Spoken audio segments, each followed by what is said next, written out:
enabling artifact. This guy is definitely the best player on the low-key lineup, and we've seen him pop off on picks like the Akali. We've seen him go for that 3 times, very high priority on that champion, even after all the nerfs that have been thrown its way, as well as another great early game on Tristana. Yeah, he had that really good Tristana game. I can see that. I think they have to get DNK into the lane early. Splitting map versus Nuguri, however, has been tried. It's going to be tough. Yeah, so that's my other one is I think that if you can split the map early on, Nuguri has played 2 games of Ryze, 2 games of Vladimir. These are scaling picks. They're not going to smash you inside the lane, so I think you can secure a winning top side, and then if you have another heavy pressure early game jungler that DNK does like to go for, you do have the ability to try and split that map early on and deny Nuguri. Delay him. You're not going to destroy him, but you will delay him his power spikes. It's going to be difficult, and I mean, you already mentioned, you know, the lane swap, as you can see, talking about it. You've brought it up, some creativity in the playstyle. Surprising the Koreans, this has happened in the past. If they're not ready for a particular strategy, look, I mean, lane swapping is a good strategy, but on the same level, it has to be trying Predator instead of Dark Harvest.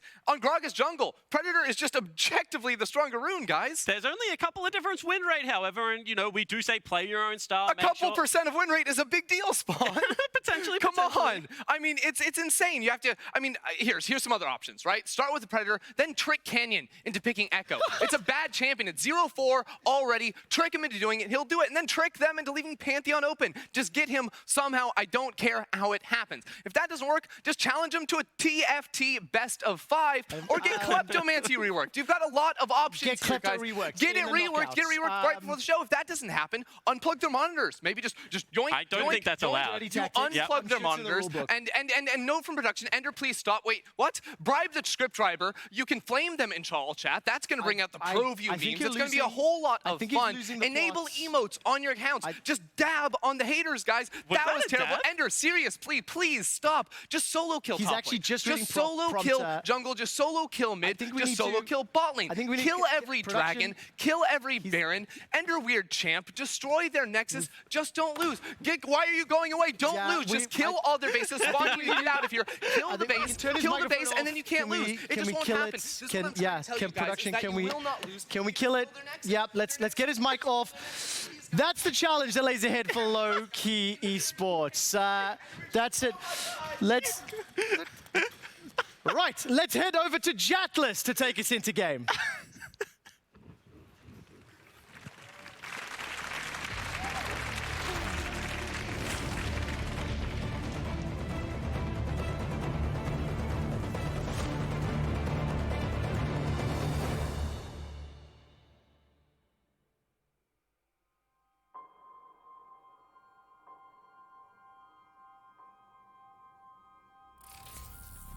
Finds himself the Featherstorm. No blade caller action's gonna happen as Showmaker diving around the fight. A double kill so far. One of them goes over to the Vladimir, but now they're looking for Pilot.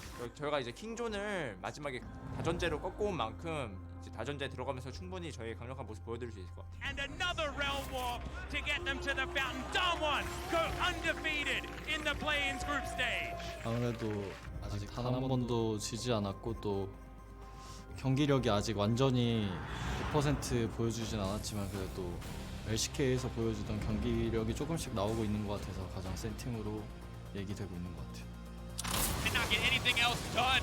Celebrity looking for more. The shutdown is there. Daewoo gonna grab one. G4 gonna be in trouble. He's running away, but it's a wipe for Low Key. They absolutely smashed the fight. Để được chứng minh bản thân thì đó cũng là một trong những cơ hội để em chứng minh, cho nên là cá nhân em và em nghĩ team em cũng sẽ làm hết sức để giành được chiến thắng. Em nghĩ là mình cứ tự tin vào bản thân mình làm và mình cũng có thể win được. I worked really hard to come here. Now I have chance to go to group stage. I'll sacrifice whatever I can. I will do it. Too little, too late. Closer step forward. BRTT goes down. Royal from start to finish dominate in the tiebreaker, and we'll move on to the bracket stage of the play-ins. Clash Gaming show a lot of weakness in their group. In best of 5, we can beat them. Kuni's a great player, but I can kill him.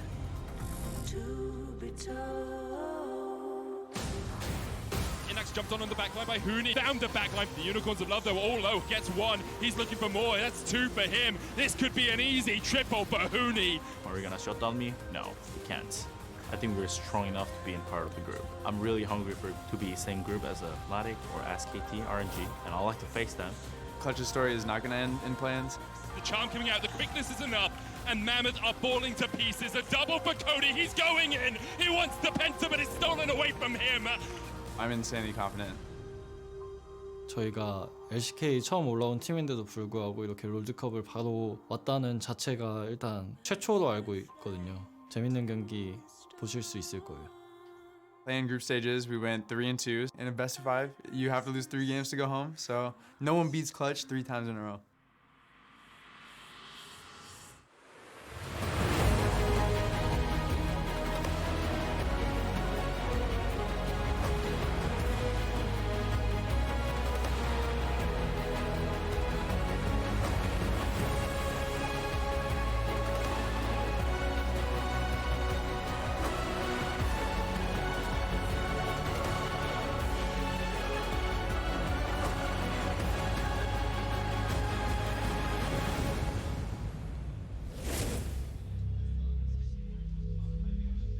Hello and welcome to the play-in knockout stage where Jatless will navigate you through the first best of 5.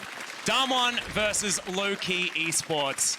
And Jat, do you think that unplugging the monitors is going to be the only way, or do you think Low-Key can steal some games? I think it's going to be incredibly tough. In the history of Vietnamese esports, they haven't been able to take a game off of Korea at an MSI or a World Championship. They're sitting at 8-0. On top of that, Damwon is undefeated in the play-in stage, actually the only major region not to drop a game.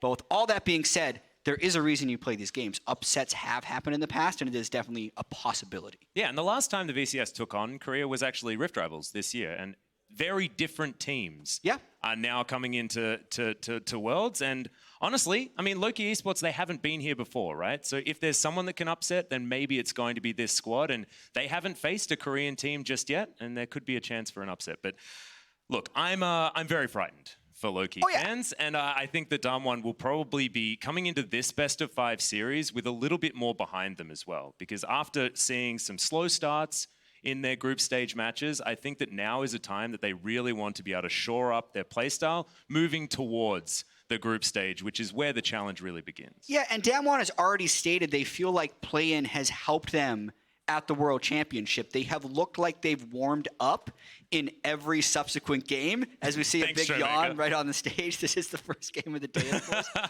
But when I'm going to be watching these games, I'm going to be paying very close attention to the first 10 or 15 minutes, because I think that's where Low-Key would have their biggest opportunity to make a splash. If they don't smash Damwon before Damwon hits that 20 to 25 minute mark, I feel like they lose. So Low-Key has to focus heavily on trying to get early game champions they can get a lot of kills with, and maybe punish Damwon for some of that splitting of the early game that they seem to do. Well, let's see what happens here as we get into Champion Select for game number 1 of this best of 5 series. Renekton and LeBlanc banned away from Damwon on Low-Key's side, and the Pantheon to be removed, of course, with the Elise alongside it. See what Low-Key decides to take away next, and the Xayah that has been rising to such prevalence here at the play-in stage will be taken off the board. Yuumi available, a few picks that are still pretty strong that are left on the board, Jack. Yeah, and Qiyana's the one that jumps to mind for me as well, because the games where Qiyana was actually falling through the pick and ban phase was the Low-Key versus AHQ games, and this is something that Showmaker hasn't been able to get his hands on yet in this play-in stage. So I think it's a very conscious decision for Damwon to not ban the Qiyana, knowing Low-Key hasn't played it, and the fact that it's fallen through that pick and ban phase, so that they can kind of just pick it up at their leisure. And they're also rolling the Akali dice here as well. I mean, 3 out of the 4 games that Artifact has played has been on that Akali. He's shown some pretty impressive stuff on it as well, as the cat in the book is locked in here for Noguri. That'll be going into Beryl's hands once again. Not going to be paired up with the Xayah, which was so incredibly powerful, but now we're staring down the barrel of an Akali that can be flexed towards either Noguri or Showmaker, but Showmaker has probably been the best in the world on this champion, so we'll see if Noguri gets his chance to try and shine or not. Yeah, there's a chance that they flex that pick if they still decide to go with the physical damage solo laner like the Qiyana, but I can also see Artifact just happily going towards the Tristana, even though Artifact did play 3 of his 4 group stage games on the Akali. his most kills were on the Tristana in that one game. So I think that Trist is actually going to be Tristana mid rather than Tristana bot for Celebrity. Yep. Syndra has been banned away, and speaking of Celebrity, actually, he's the one that's been playing the most of the Syndra, is Shen. Just straight up locked in. A flex pick in his own right, but I like him a little bit more in support, especially if you're going up against Noguri. That's Garen. Garen Yumi. Nice. Nice. Atlas, you and I were talking right before this about the fact that we had 74 unique champions picked in just the play-in groups alone, and we were saying, okay, which ones are most likely to start making it? And we said, well, someone's going to play Garen Yumi. Yep. It's going to happen eventually. And now Shen's in as well, I believe, so we're up to 76. What, was Shen actually unpicked in the entire play-in phase? I think it may have been. If it's 76 or 75.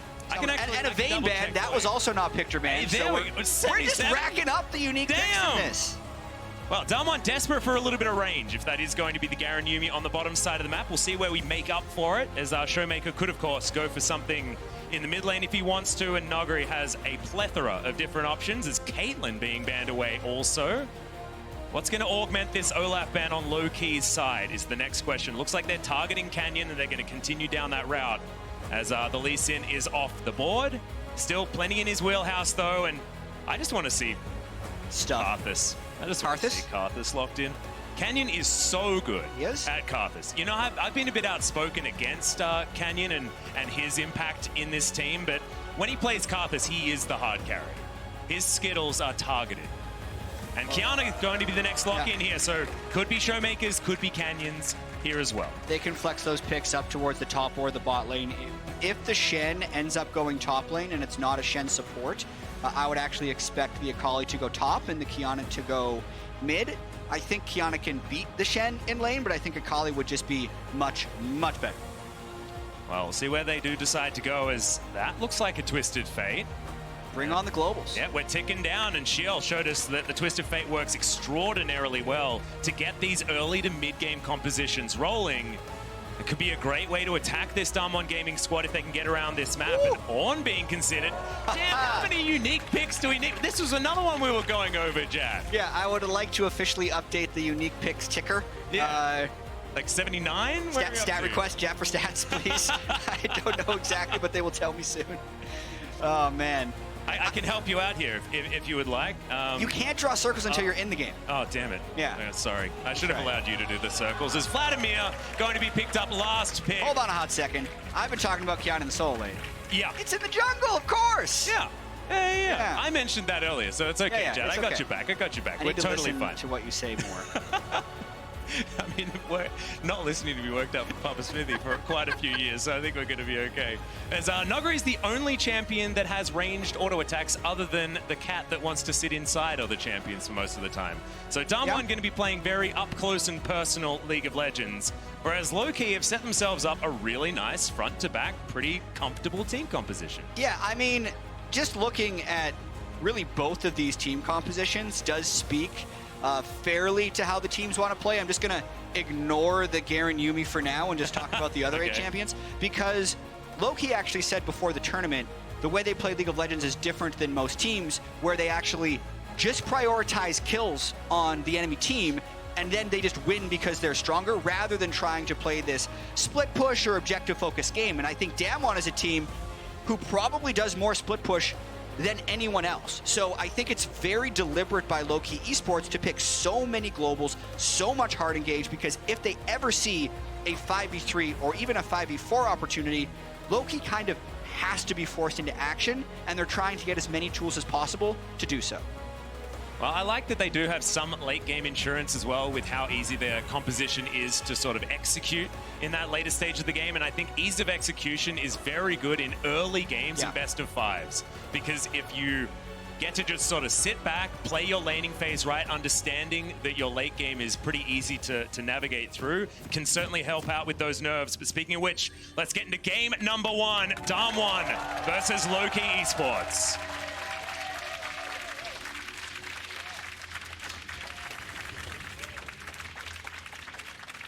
All right, we obviously know that Damwon Gaming is coming in as massive favorites in this one, but it is an interesting draft we have to start this off, watching the Garen Yumi make its Worlds debut. Now, This is a pick that ended up getting a lot of priority over in the LEC, but we're going to stop talking about that for now because there might be a level 1 thing. Can we talk about the cull start for Noguri?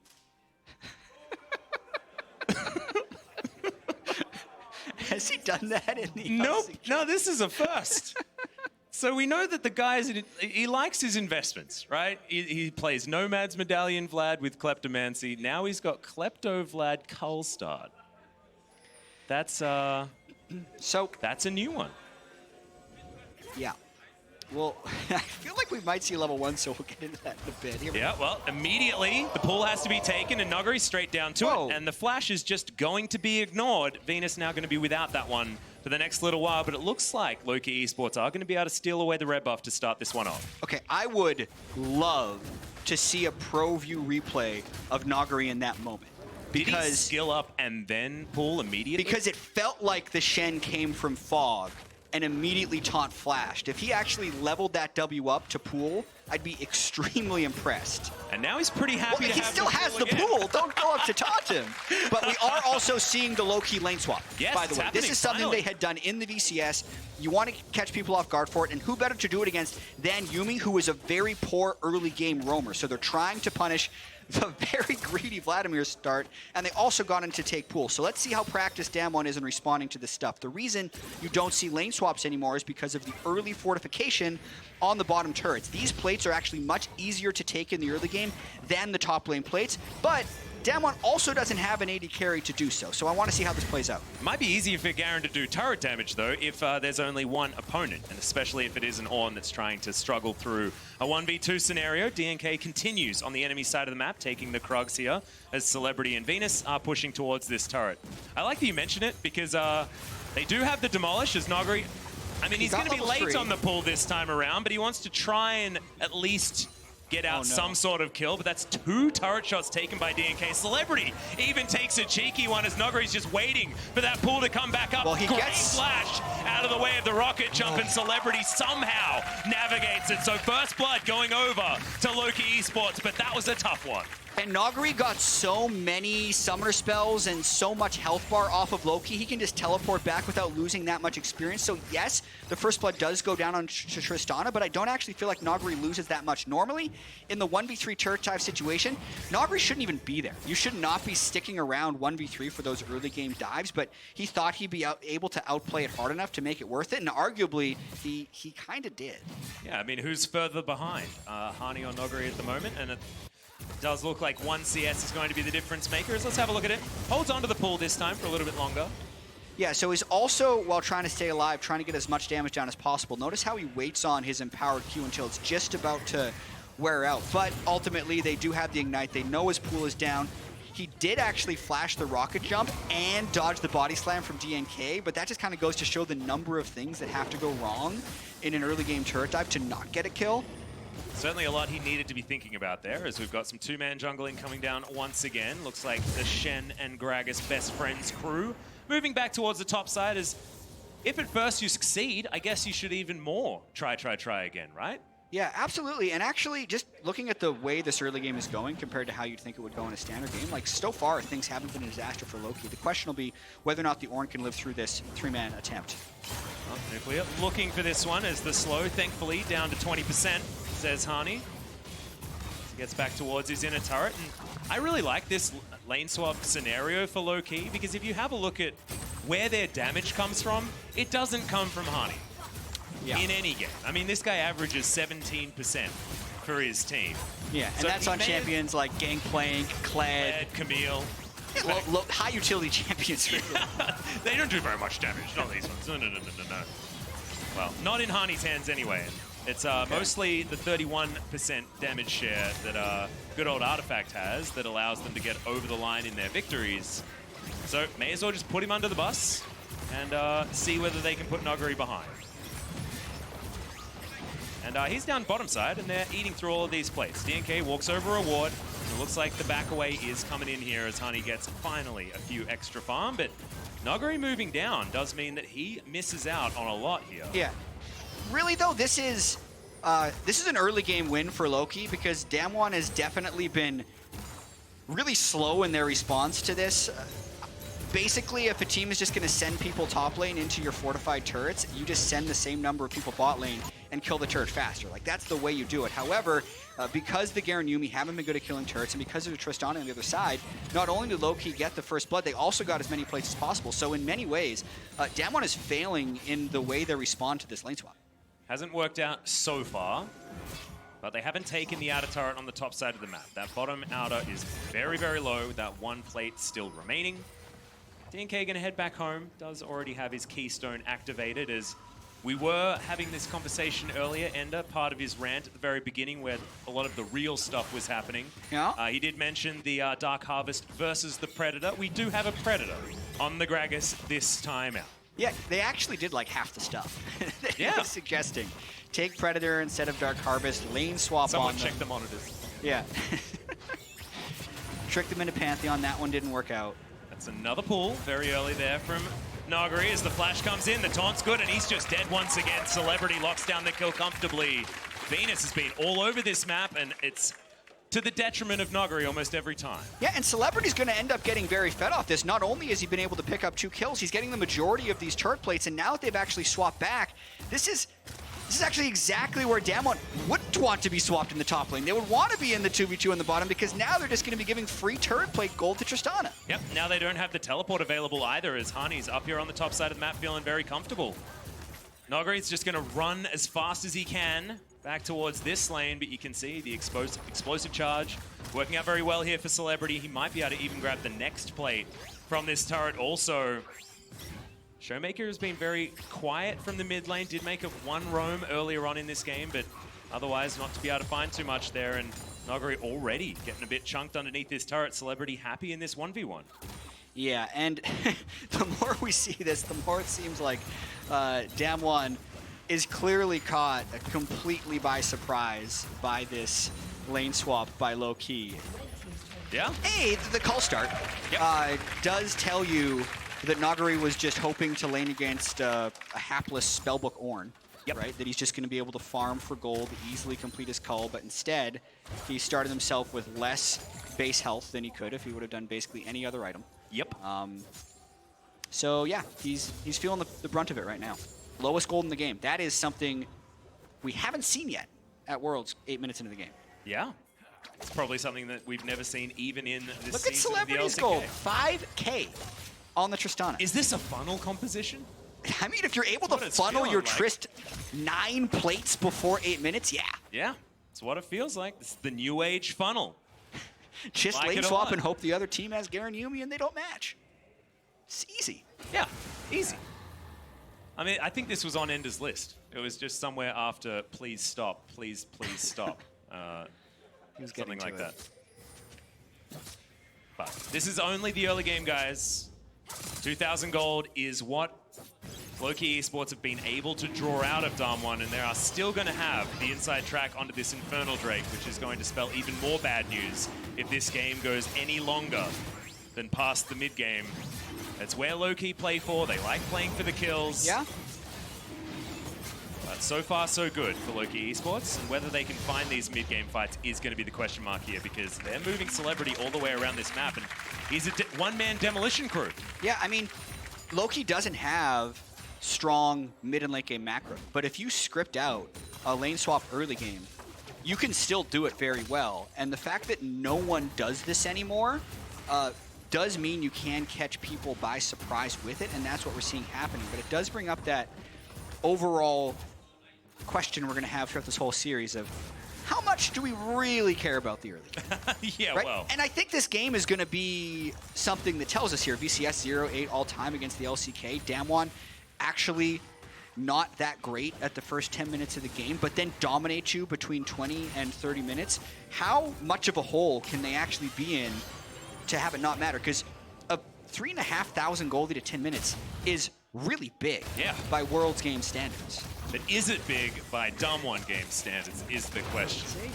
As Shelly is going to be taken down, this is Loki Esports just investing into picking up as much global gold as possible, because this is crazy. There's already been 2 turrets taken, and the plates haven't even fallen down. We've still got They're going to break 3.5 minutes. all 15 plates. They're likely going to break all 15 plates before 14 minutes, maybe even before 12. This is actually such an efficient and good early game from Loki. There's a chance Damwon would be forced into a fight, but they don't want to fight the Trist right now with Nagari just going for more gold items. I don't know if this is the best item choice here by Vlad. He already has the They're going for the flank. They're trying it. This could be good for Loki. Exactly right. So we can dive in towards the backside. Good double stun to start this one off. As we do have the Ornhorn blown, it's headed straight towards the Kiana, but it doesn't actually matter. The Trist already taken down. A 1-for-1 so far as Showmaker now dancing around the back. He can go back to Venus as well, setting himself up the kills. The double comes in, and Damwon may have just turned it around already. Didn't quite see how Celebrity died with his flash and ult up, but that has to be the most critical moment of this fight, because then at the end, Showmaker was able to just kind of style on Loki. By all means, that's exactly the fight Loki wanted. They were just unable to execute. Well, really cute double knock up there, but the stopwatch is going to be enough. As Nuclear now looking for Hani, Celebrity and teleported in. Good slow comes forward, and he just needs one more clean. auto. That's going to be it. The rocket jump and the Goomba Stompers barrel. One more auto attack, triple kill for Celebrity. And Loki back on top again. 7,800 gold, 12 minutes in on Tristana? That sounds all right. I'm going to say that's the most gold the player has had at this World Championship in 12 minutes, and he's going to get more plates for himself and another shirt. DNK, back off. Just give him the solo turret gold. Give him the solo turret gold. We need this for He Simon. does. Oh, no. He did. That was an that extra local gold, 460 yep. for Celebrity. He's now at 8,500 gold. 12 and a half minutes in. That's a problem for Damwon. Yeah, I think Damwon know who's the carry's going to be as we move into the rest of this game. As we'll have a look at this dive. It was just Damwon staying a little bit longer than they should have.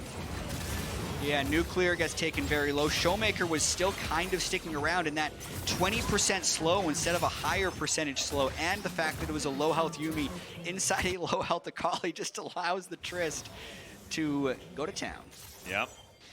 RC and the crew feeling pretty good about how Loki's done in this early stage. And I'm glad that we got the total gold graph back. Everybody else sitting at about half of what Celebrity has. Celebrity has 3,500 more gold than the next highest gold player in the game. Yep. He has more gold. Well, it's close. The math is wrong on this, so don't pretend that I'm trying to do math on stream. But it's close to having more gold. Like, add the second richest person on Loki and Nagari, and then you have Celebrity right now. That's how much gold he has on Trist early game. And that's how little gold Nagari has this game. Because normally, right, he is put behind. He's often sitting 0-2 like this, but that farm number is often much higher I was just than it waiting is in base this for game. something. Okay, here's an NLR. Yeah, that's a big stick. Goes, it's full build. Still made it to full build, Jet. It's totally fine. He hasn't upgraded his boots for his CDR. Oh, that's true. Okay, Yeah. so we're still one item away. That combined costs only like 7. But once you get to 6 items, you're really done. Yeah. That's the... It's Vladimir. He's a late game champion. You need to get those 6 items. His first turret for Damwon does go down. It's going to alleviate some of the global gold issues that they're having. 3,000 going to be that lead, but the alleviation I was telling you about is only going to be short-lived as this inner turret is going to get obliterated. Celebrity turns up and says, no, all of your base is belong to me. Nuclear coming on down, but remember, there is absolutely no range on this Damwon comp. If they can't close distance onto the Trist, they all just die. Showmaker is level 11 right now, though, but also a stopwatch being picked up by Celebrity, so I think Damwon's going to try and fight here over the Mountain Drake.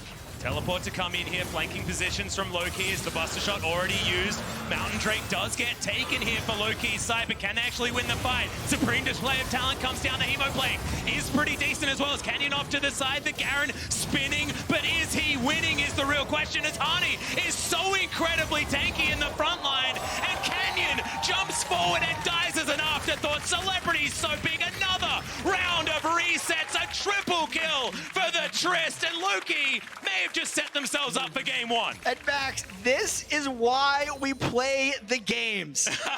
Because these types of things can happen. Watching this fight one more time, all of Loki's team composition is about these mid-game team fights. They have the gold exactly where they want.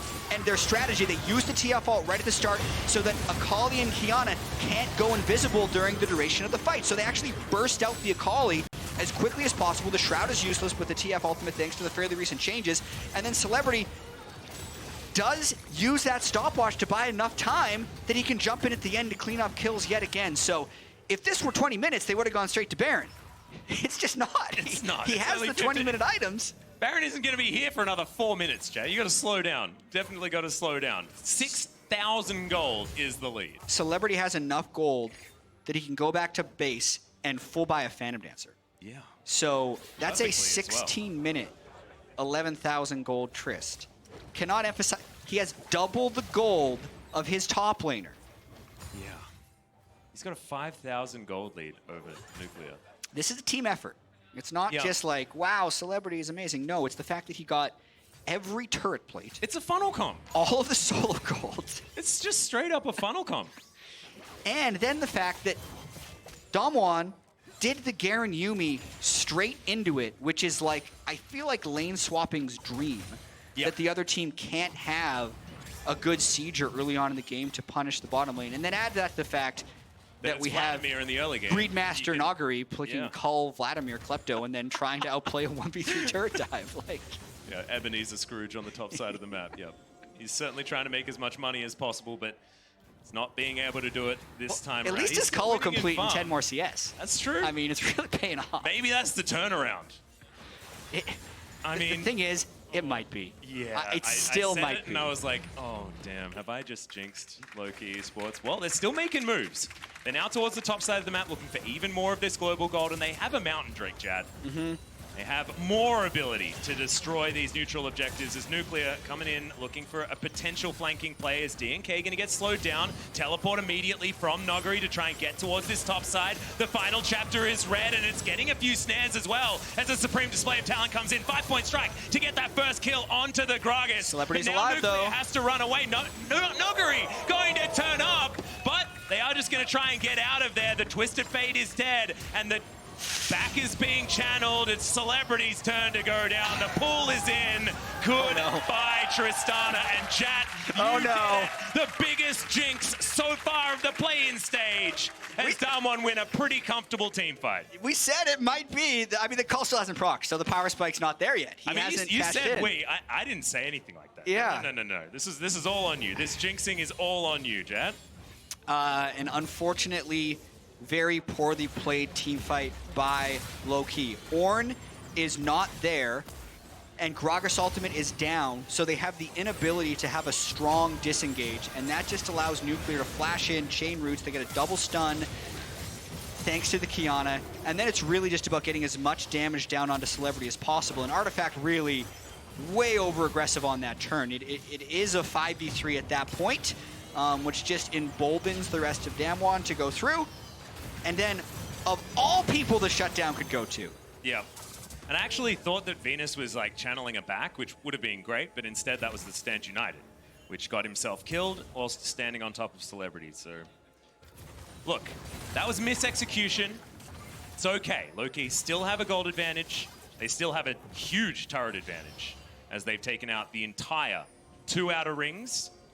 Inhibitor turrets are going to be more difficult to hold on to, though, and they have to stray very far into theoretical Damwon territory in order to get anything done from this point. And Damwon have set up their topside vision. Look at this. I mean, the Baron's spawning in 30 seconds. Damwon know exactly where Low-Key are in relation to that objective. And I think Low-Key should try and fight at the Infernal Drake, and they need to start with this Ornn ultimate. Let's see if they can do it. Yeah, Ornhorn comes out, flashed immediately there from Canyon. Good respect, because he's still very squishy on this Kiana. Nuclear dodging out of the wild cards, but he's very kiteable unless the zoomies are on point. And now I think this is really bad for Loki because they don't have the TF ultimate to stop Showmaker. I think Artifact needs to hold his TF ultimate until fights start, not use his engages, which is why they're actually not even going into the river, and it's a double Infernal for Damwon. Yep, they only have Cask and the Buster Shot, which is just not enough when Stand United is so important, when the Ornhorn is so important, and Artifact, of course, having his Destiny Gate combo on cooldown as well. Looks like moving towards the top side, that's where Celebrity is going to continue, trying to get farm on this map. He is 40 CS in the lead from his opposite number, but still 20 behind the clock. There just hasn't been an emphasis on farming this game. Some of the lowest numbers that we've seen so far from a Damwon game, especially on their side. Showmaker is roughly keeping up with his pace, and Nagari just didn't get to farm for the first 10 minutes. That's why he bought all the items that'll farm for him. Yeah. He still has a hat. He How still do we has get a here, death man? cap. I don't know, dude. He's strong enough. Like, Yeah. yes, Celebrity is still insanely powerful. Almost 13,000 gold, 20 minutes into the game. But Noguri is just as strong as the other team's soul laner, so... And Venus might just be dead here as Canyon has closed Yep. the gap, and it's only a matter of a couple of autos. Nuclear just comes in, presses Q, and game plays the Shen to death on his Garen. Garen mechanics have been incredibly impressive, Jad. Yeah. I've, all those assists he's picked up Yep. on the Garen. Are we going to have that conversation, by the way, about the Garen versus the Mundo? I mean, we I think can. Mundo would have been better here. I haven't seen the Dr. Mundo succeed well. The reason we've talked about it is, personally, I saw Reckless spamming it in solo queue as maybe an alternate to the Garen Yuumi. Theoretically, it's just big melee dude. Yep. Yuumi jumps on his back, and then they just run around trying to be tanky. Yep. And extra healing for a Mundo seems good as well. One can take Targons, which eventually gets you the Ludens on the Yuumi, and then Yuumi ends up poking. And basically, since the Prowling projectile's range is determined by its proximity to the person that they're on, so in this case it would be Garen, having a fast melee champion is very beneficial. That's why Garen maxing Q and just running around makes the poke so devastating in the Garen Yuumi lane. That's kind of what you're building up towards. Yeah, I feel like with Mundo, I believe Zumi's more healing the lower health you are as well, so it gives you higher value there. So And then also you can't loves poke being at low either health. of them out that well either, especially once Garen hits level 11 for the later game. But Atlas, Yep. this was a 5,000 goal game. I was trying to distract you. I didn't This want was gonna be the one. This was gonna be what we're. But low key, you know, they get their first They win haven't lost ever yet, against Chat. the LCK. They still have a composition that can play very comfortable 5v5 team fights, and Damwon have a finesse comp, as they generally do. Zero range, need to get the correct flanks, need to get the correct fights, which they were able to get last time, but doesn't mean they're going to get them the entire time. So I wouldn't worry too much. But as far as outplaying in the late game is concerned, Damwon have wrote their name on that particular tactic. And you know what? In a way, this is going to be a long explanation for something not that important. Just go for it. In a way, Noguri benefited from being starved out of the lane and pushed into mid. Do you know why? Oh yeah, why? Because he had the Nomad's Medallion. Gold coins only drop if an ally is near you and if you're not getting CS. So the fact that he ran into Showmaker's lane and Showmaker said, this isn't your CS, this is my CS, he just gobbled up all those gold coins, and now he's got a faster Sightstone. It's incredible. So Noguri, what you're saying to me is Noguri is successfully playing support Vladimir. With 10,000 gold. He is 20 gold behind Showmaker. Wow. Do not recommend this. This is not optimal League of Legends. Do not do this at home. This is greedy League of Legends, for sure. Well, now he's got his Spellbinder. Like, Noguri is teamfight ready. He's strong. He's straight up teamfight ready. Has his 20% CDR from his items, which is what you need if you're Noguri. Doesn't have Transcendence, so I guess wants another 10% from somewhere else, but beggars can't be choosers. But they're only 1,000 gold behind, Jad. I know. Not even. 600. And they have Double Infernal, so based on the stat checks, they're stronger. Yeah. In team fights. This is the world we live in. We're just going to have to continue accepting it. 24 minutes into this game, it's Baron Vision that is the aim here, as we knew that Loki were probably going to be playing some sort of ARAM type style, which is exactly what they're doing, but they do have a Twisted Fate in a side lane because he has that Destiny available to him. Yeah, really low-key needed to be hard forcing fights the last 10 minutes every time the Ornn ultimate was up and just going and going and going. Whenever the game slows down like this, it just gets pretty painful. Manages to gate out. Okay, nicely done. I thought there might be some CC there, but it looks like Canyon was unable to get there in time with the ground-empowered Q. Damwon now needing to protect their base. Remember, the first 6 turrets have already been taken by Loki, so if Damwon lose control of one of their side lanes, then it's pretty quick that Celebrity tears through a turret like this. You can see inside track is going to be there. Big combo comes down as the You and Me has to be utilized, and they lose their inhibitor turret, but now maybe Damwon have found their team fight, but the final chapter doesn't quite work. The Ornn looking for the stuns, but doesn't get thrown back at Showmaker. Dives into the backline. Artifact is going to be his target, is now Celebrity. In amongst 4 members, that's not what you want as the hard carry of your team. Celebrity! It is, as Nuclear's already gone down. Noguri can't find his way into the fight as a snipe into the backline onto the Twisted Fate, but look at this, Tristana already able to take down Canyon, now creating the space as Noguri. He pulled, so Venus is going to get taken down. And now Showmaker and Noguri versus the world. The brand of Damwon Gaming is Celebrity taken down to the GA.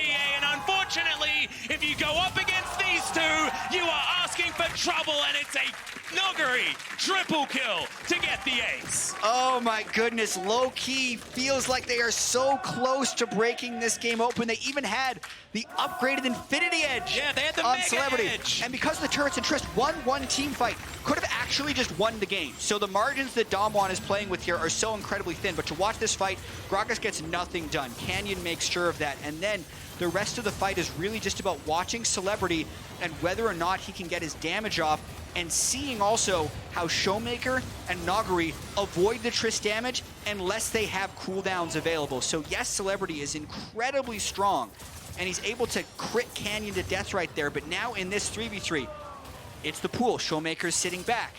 He weaves an E in at some point here to get Celebrity. As soon as he's in the brush, somehow that doesn't get the minion. That allows them to proc the GA. Otherwise, with how much damage, the Tristan has taken the full health bar in a second and a half, maybe two, but the triple kill goes to Scrooge McDuck. Yep. And he also does 5k damage in that team fight. Whoa. Scrooge McDuck. Not Ebenezer anymore. We're going to the cartoon version because this shouldn't be real, Jad. This just shouldn't be real. Still 6,000 for Celebrity. He's doing the very best he can.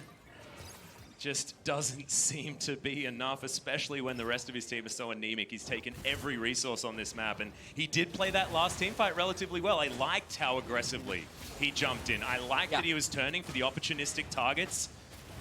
It just...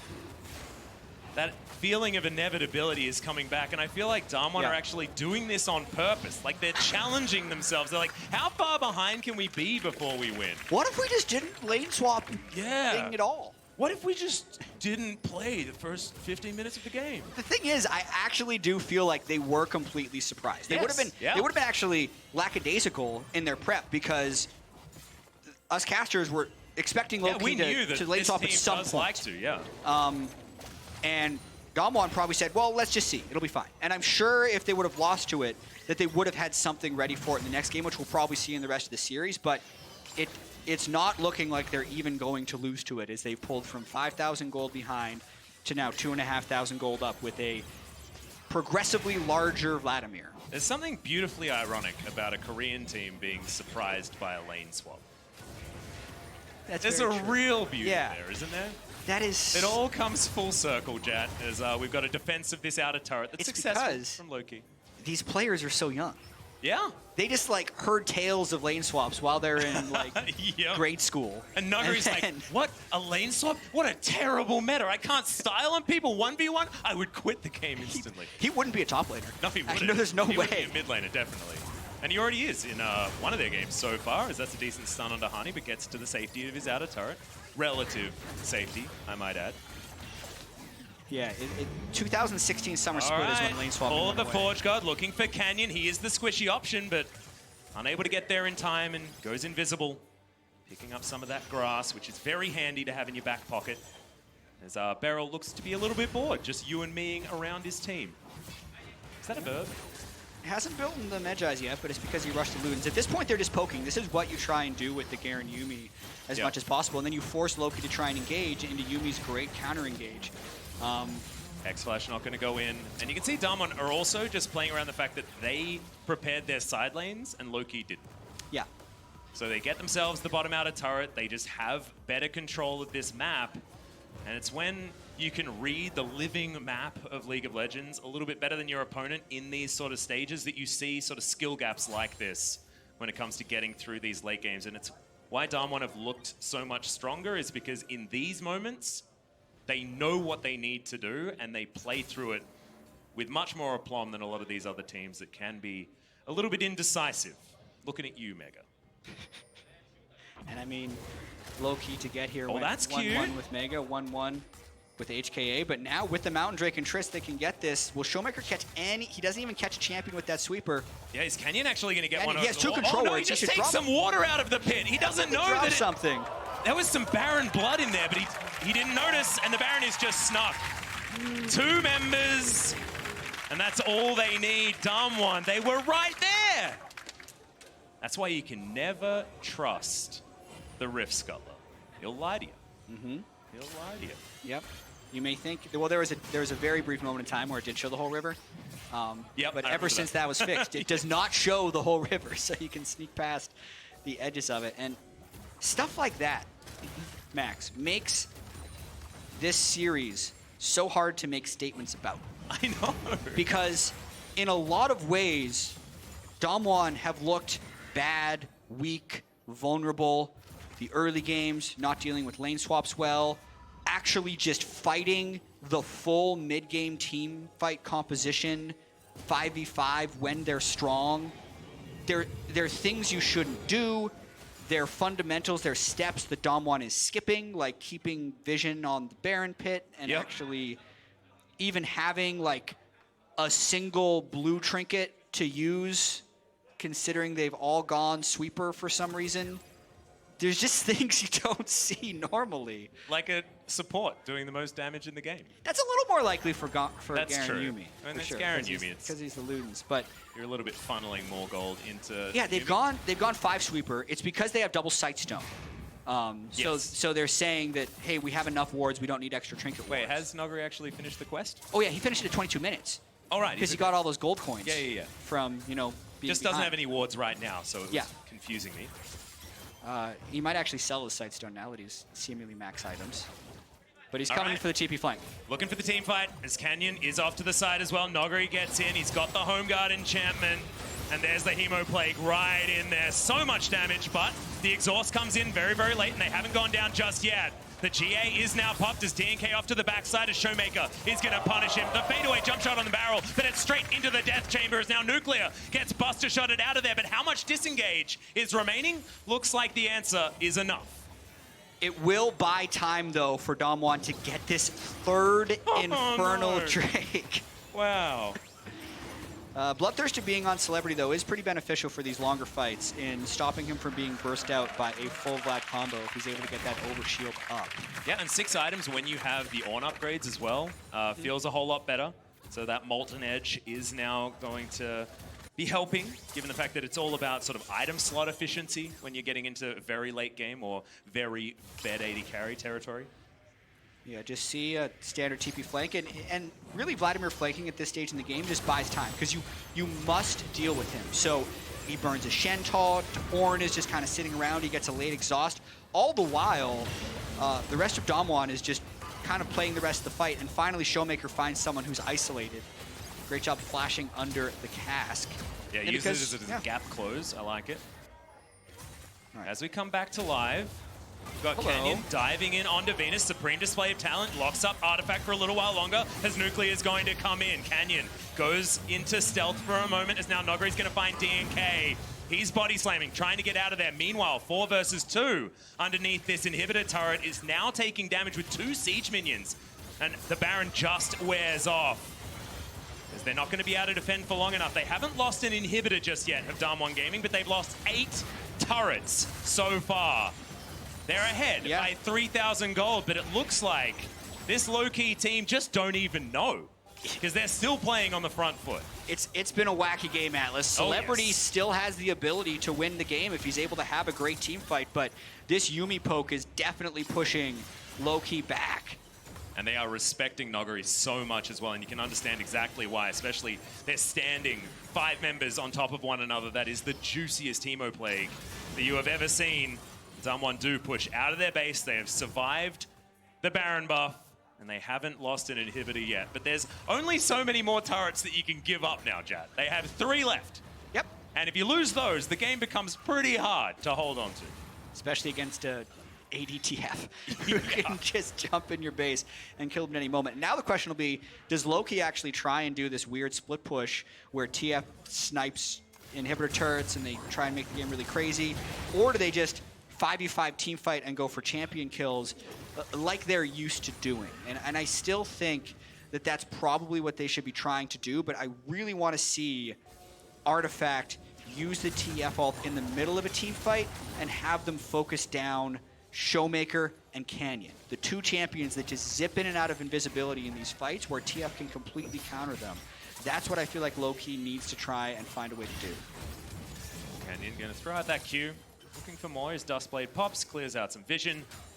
The Baron is going to be available in 40 seconds. The fight breaks out now. Damwon should be able to push and win, to be perfectly honest. They have so much extra damage with these 3 Infernals. It looks like low-key understand that. They're not going to allow Damwon to dictate the flow of this game.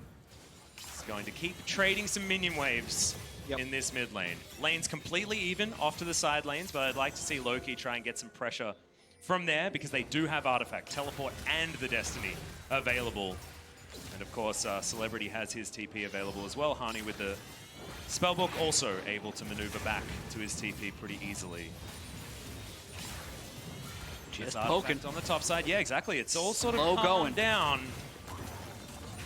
And I kind of want to ask you all these questions, Jad, about like, oh, well, if you're in this position, what should you be doing? But I think the rest of this game really does need to be held into account, right? Yeah. Because there's just been insanity up until this point. And so Damwon are answering the ARAM with another ARAM. Well, against Ornn TF, if you do split up, it's exactly when Loki's going to want to fight. So if Damwon wants to have an opportunity to clear sideways, they have to be really sure that Loki's not in engage range. So they're kind of pushed into 5v5 based off of the enemy team composition. But with Triple Infernal, they're just they're down for taking a 5v5. And Yuumi is great in close fights like this. Yeah, look to see Damwon pull away and try and find themselves a peel-off fight. The Baron down to about 6,000. Also, Damwon has pretty poor Baron damage with no AD carry. Yeah. It could be stolen. Yeah, it's a 50-50. He steals it away easily as the final chapter comes in. There's a supreme display of talent, but not exactly the high value that they really want it to be. And the stone plate from Hani did so much work. No kills actually went down, and Damwon, they just lose a Baron. They leash it for their opponents, and now they're trying to get out. But they can interrupt recalls while Trist tries to push mid. How long can they play this game for? Because Trist would have a chance of ending the game if they had minions. They don't have minions. They don't, but they are going to be able to take down this inhibitor. There's, that was close. Not quite enough, not quite enough, but I really did like the idea. Completely understand your excitement there, Jat. 2,000 gold is still the lead for Damwon as Elder Drake is available and Nogari's teleported here towards this bottom side. Nuclear use joins flash in as well, alt in the past fight. Showmaker. He's going to use it here. Yep, 4 members turn up in an instant as there's the Hemo Plague. Nogari dives on forward. It's another objective secured by this Gragas, but I don't think it's going to be enough as the rest of the fight is being won by Damwon. Showmaker taking matters into his own hands. 5-point strike. Feels like a 50-point strike at the moment as the final chapter comes on in. Celebrity, how many rocket jumps do you have? The answer is 2 right here as Nuclear not going to be able to dive that far as Artifact now is going to fall. The GA not going to keep him alive under that inner turret, and Damwon, they may have lost every objective that they've gone for, but it doesn't seem to matter because 4 people are dead on Loki's side of the map. How many things have to happen for Loki to win this game? They have a Baron steal. They have the Elder secure in another 50-50. They had the lane swap. They had the superfed Trist. They have the inhibitor down. Watching this one more time, Damwon doesn't pull off early enough. And at 1,500 health, the Gragas can solo burst the Baron. Massive plays coming out of DNK to get both of these steals on the Gragas. But then this fight right here again, the Vladimir damage is just going to crush you when you're grouped up like that. But another perfect smite. If they lose this fight, though, the game's over. Yep. But I mean, honestly, Canyon wasn't there, so that was a pretty comfortable smite there for DNK. The first one, though, Canyon was out of the Baron pit. They were trying to leave it. They did not want to go for that 50-50. So we come back to live. This inhibitor turret is going to go down. They're going to answer the open inhibitor on their side of the map as well. Damwon now pull ahead, 5,000 gold. But Jat, this is a weird and wonderful series already. The Ornn ultimate had previously cleared the minions, so Damwon had to wait for this, but now they have 20 seconds of 5v3 against Baron minions, which are actually fairly helpful in these situations, but they're going to try and end the game here, it looks like. Yep, trying to go for it. 10 seconds until DNK, 7 until Venus. He can get in there with the Stand United as Artifact, in a lot of trouble. Noguri gets him with the combo. The final chapter comes in a little bit late, but it is going to be enough as Hani goes down as well. They're actually saving Celebrity until last as Nuclear using that courage to tank up so much of the extra damage. Showmaker was taken down though, and now Noguri needs so many different pulls to try and survive this one. As Celebrity needs a few auto attacks. The taunt was fantastic. Now Canyon into the GA. Celebrity is well and truly cleaning this one up. As there's a teleport, they're going for the end of the game as it's only Nuclear and Beryl that are there to try and defend, and Celebrity gets up topside first. So Baron buff is gone, but if Nuclear and Beryl can't get back, Celebrity would be able to end this game. Yep. I think Loki's gonna win. I think they can probably do it, as Nuclear is trying his very best. He's got a dead man's plate, but can they actually get there? Remember, super creeps are going to be coming out of this Dam-1 base, and Nuclear is going to get there relatively I don't think he can stop him.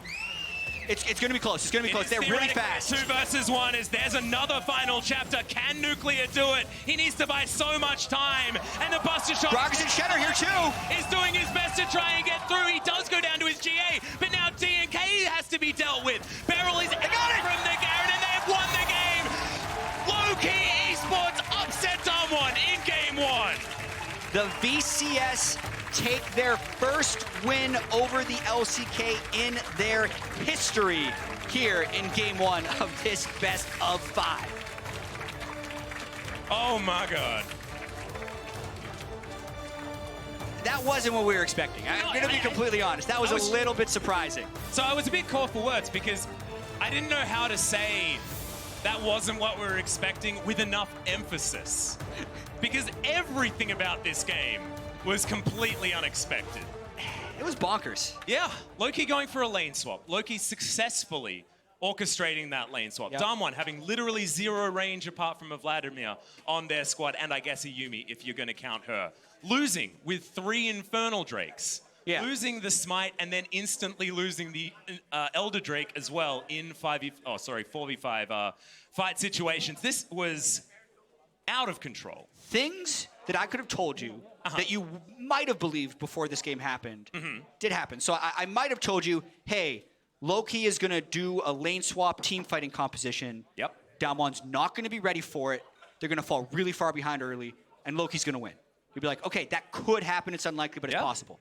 What you would have just said, no way, is, okay, also, they're going to have triple Infernal Drake on Dam-1's side, and it's going to be a 41-minute game. And they're also going to... Dam-1's going to lose the game with a gold lead. Yes. I'm pretty sure that as too. well. At 42 minutes. At 42 Yeah. minutes. With 3 Infernal Drakes, Chad. Like, that's where it just stretches into... insanity land. Bonkersness. Like, I just don't know... How many words can I use for this? Yep. I can imagine that production as well is really confused. They're like, oh no, now we need to find a whole lot of assets for a low-key victory that we weren't ready for, right? Because even halfway through that game, it looked like that inevitability was going to pay off. But it didn't happen. You can see some bemused looks on these Dam-1 faces. This is a best of 5, so they can come back from this scenario. But this is certainly something that is going to have you shook. Yeah, the back and forth nature that ended up being a 5,000 gold lead for Loki early, but then actually losing mid-game team fights to the really just starving, begging Vladimir, who then took it back to seem like Dam-1 would be able to win, but then just Dam-1's inability to secure Baron Vision, letting it get stolen, their miss of the Elder Dragon, the overstay in their bottom lane push. I think there was a couple things that contributed here, and I think it was Nuclear and Beryl trying to get probably their seemed like first Garen Yuumi game on stage, and the team didn't seem to know how to play around it, and Loki was able to pick up the win. Yep, and on that note, it was an incredible game 1. Let's see how the State Farm analyst desk reacted to this win. And welcome to the State Farm Analyst Desk. You are looking at scenes of the 3 of us celebrating and jumping for joy as Low Key Esports pick up the first ever win for Vietnam against Korea. We have to relive the moment that had the three of us jumping up and down. It was the base rush, base race, not even a race, it was one horse. After it looked like Loki were gonna die. That was just absolutely insane, Trevor, because, you know, Jat said it, 3 Infernals on the other side. Literally, Damwon are inside of their base, but Celebrity was able to clear away the minion waves, and then as soon as they win this fight, there's minions in the top lane to TP to. Yeah, and it was like these staggered death scenarios where it was just 2 back-to-back 3v5s, but Tristana was untouched. Just standing underneath the turrets. It's very nice to be safe in your base. And Damwon, they looked like they had control of the game, but then just fumbled key moments. And I mean, you just love to see the confidence. Like, just go for the end, you know, go for the throw. You had one opportunity to do it this game, and they were able to get it. And they'd realized this, too, because the fight before, Tristan had done the same thing. Celebrity ran straight down mid lane, while the rest of the team tried to delay. That got them the first inhibitor, and then this play, just the stall as DNK and the rest of the team tries to run down Nuclear and Barrel just to buy time for Celebrity to kill the Nexus is just incredible. The amount of emotions I felt in the last 42 minutes cannot be documented in the amount of time we have to discuss this game. I went from shock, surprise, awe, celebration, and sadness, and that's only looking at the Damwon perspective. When we turn our attention back to Loki, before you kind of lost the plot, I might add, in Countdown, you had a few very valid points, some of the pre-game win conditions. Do you want to run us through a few of them that you hoped to see, and then tell us how they reacted? Yeah, I mean, the first ones were Enable Artifact, which we saw a little bit of in Draft, getting the Twisted Fate as a counter in both the Akali as well, Kiana with that ultimate and Global Pressure, and then split the map versus Nuguri. We saw this through a lane swap, which was our next win condition, which pitted the Tristana and Shen in that top lane to get the very early tower dive as well, and just set this guy super far behind. And now the thing is that Loki has lane swap before. They did it against GAM in their regional playoffs, and it didn't work. They went 0-2, but there are some adaptations here.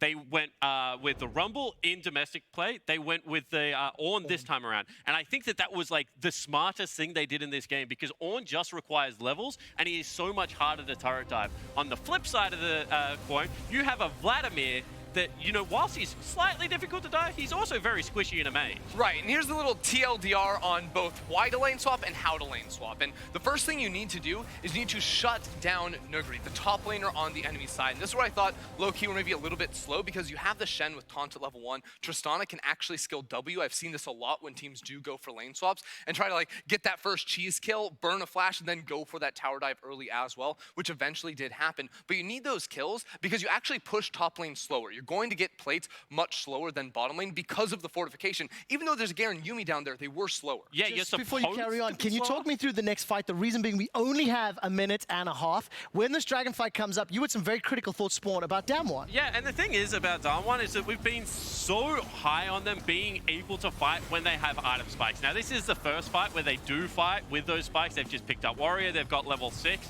However, the next fight that we're about to watch is going to be a dragon fight. They're sitting on components of every major item. They have Gunblade only. Every other item is just, you know, a needlessly large rod as opposed to a death cap, a phage as well as a Kindle gem, as opposed to being able to pick up that black cleaver. So this is an example of where Damwon can turn it on, but they were very, I guess, rushed in picking their moments in this game. Also, just in this play, right, we see them make a great play from down 3,000 gold and then immediately give 3 more kills onto Celebrity's Tristana, which then feeds into this team fight around the Drake, where maybe if they don't give up those 3 kills, maybe then they can do it. But after that happens, you don't have the items as they said, and they just give up more. And this was really about Celebrity giveth and Celebrity taketh, because he made so many good plays in this fight, and then he just randomly hops back over a wall and has to burn summoner spells. But ultimately, he's picked up 6 kills in 2 fights with 10 plates worth of turret gold, like nearly solo, and a mid lane turret as well. This guy was just, he was rolling in the coin. The insane thing was they got all 15 tower plates before that fell down. You also had the 3 items Tristana at just 16 minutes with 4,000 gold over everyone else. It was terrifying. nuts. I really wish we could carry on talking, but the players are getting set up for the next game. We're going to have to ask him to predict on Twitter what Loki have to do to win the next one. They shocked everyone in game 1. Let's find out if they have anything else up their sleeves. We'll be right back after the break. Oh. That's 2 turret shots taken by DNK. Celebrity even takes a cheeky one as Nuggery's just waiting for that pull to come back up. Well, he Great gets... flash. And the Garen spinning, but is he winning is the real question. As Hani is so incredibly tanky in the front line, and Canyon jumps forward and dies as an afterthought. Celebrity's so big, another. And now Showmaker and Nuggery versus the world. The brand of Damwon Gaming is Celebrity taken down to the GA, and unfortunately, if you go up against these two, you are asking for trouble. He's going to use it here. Yep, 4 members turn up in an instant as there's the Hemoplague. Nuggery dives on forward. It's another objective secured. And the Buster Shot Rogerson Shenner here too. is doing his best to try and get through. He does go down to his GA, but now DNK has to be dealt with. Beryl is out from the Garen, and they have won the game.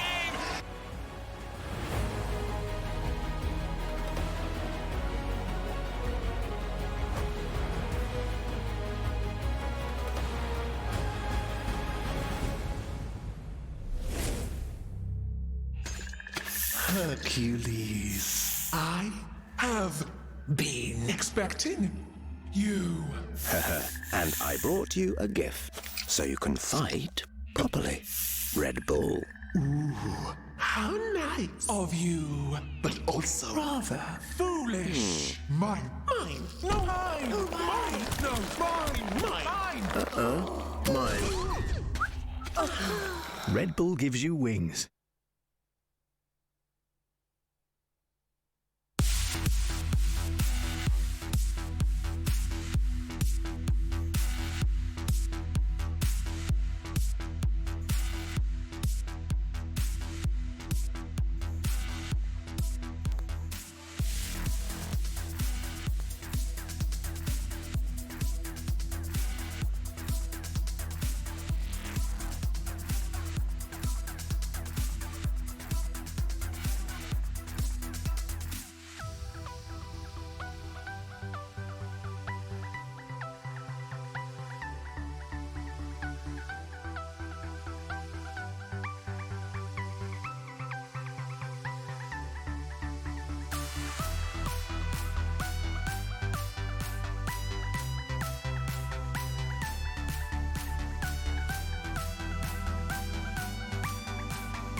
Welcome back to the play-ins knockout stage where Loka Esports are on their way towards a massive upset against the LCK's Dam1 Gaming. But they still need to win 2 more games in a row. Jad, I think their stock has definitely risen.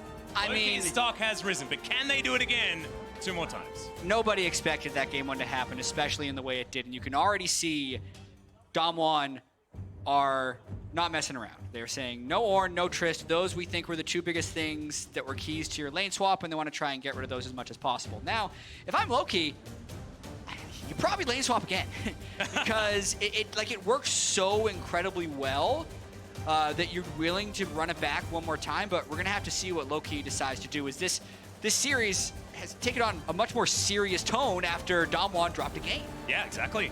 And the Renekton is going to be locked in once again. It's like we're going back to day 1 for these for Dam1's group as well, where we had Renekton first pick all the time. DNK going to get back towards the Gragas though. Certainly was a big pick for him, and a lot more displacement available with the Thresh paired alongside it. So Loka Esports, we'll see whether they do have any more crazy quirks to bring out. They only need 3 wins. If you can cheese yourself 3 wins, you're in the group stage. That's absolutely true. Dam1, though, it really did feel like they were playing pretty loose in that game 1. Both from their picks and bans, their overall 5v5 team composition just not really making that much sense, and an unfamiliarity with Garen Yuumi. Now, we got the Taliyah Renekton, just deadly gank combo in any solo lane they throw at it, and Nuclear back on his Kai'Sa. This feels like Dam1 has said, okay, that's enough of the sillies. We're not going to play the crazy compositions that we were last time. And Artifact is back on the Twisted Fate as a response. Doesn't necessarily know who he's up against there in that mid lane, if that's indeed where the Twisted Fate is going, most likely. Of course, we haven't seen that one flexed too often. As Vladimir is going to be respected and banned away. I like that Loka Esports do this, though. They don't just assume the Renekton is going top lane because Showmaker didn't have such a great performance on it earlier on in the week. Yeah, I completely agree on that one, knowing the lane swaps are possible and actually just targeting out the magic damage solo laners that Nagri is most successful with. This is a composition, though, because of the Kai'Sa and Taliyah that could still go double physical damage solo lanes and be okay because they have enough magic damage elsewhere.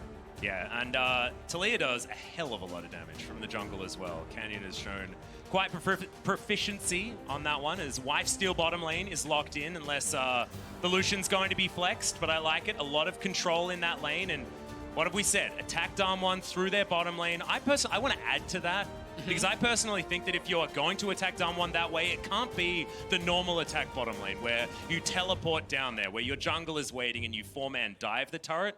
I feel like in order to beat Dam1, you need to just straight up beat them in the 2v2, and that might be something that they can do here, as Beryl's Alistar does get picked up, but still isn't going to have a lot of control in the early stages. And Kiana, once again, going to be picked up as well. Solo lane Pyke. We're doing it again. By the way. This has worked against LCK before, Jat. I don't like remembering it, but it has. It was then nerfed to hopefully never do that ever again. But now it's doing it again. They're going to try it, and this probably means they're lane swapping. Because, try as you may to stop solo lane Pyke from existing. His wave clear is basically non-existent. Even after he gets Tiamat, it is not that good. So, with all that being said, Pyke still wins a lot of solo lane games in solo queue because you can get to level 6 quickly, you can roam a lot, and you generate a lot of gold with your ultimate. So, what I'm expecting to happen here is either Hani just plays incredibly passive in the 1v1 laning phase, or he just completely abandons the lane and roams from basically level 1, and they just don't try in CS. We'll see.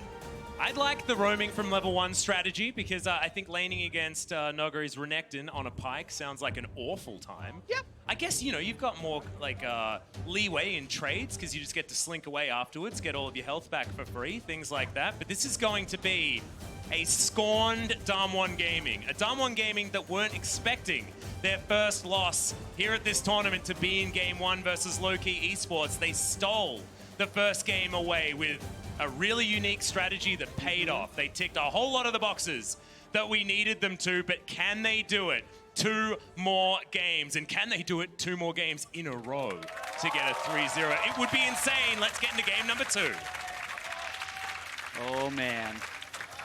Sepia mode. My favorite. I've been forged in this mode, Jack.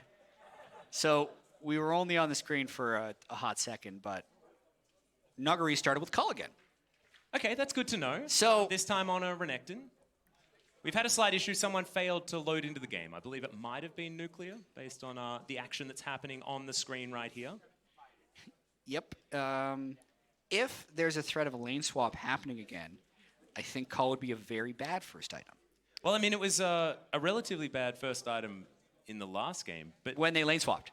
And I know they lost, right, Jad? But should we say that the Vladimir didn't work, or should we say that it worked? Because actually, his scoreline looked real good. Yeah. You know, he cashed in that Cull in the end. He did. He completed his quest on his Nomad's medallion. He did.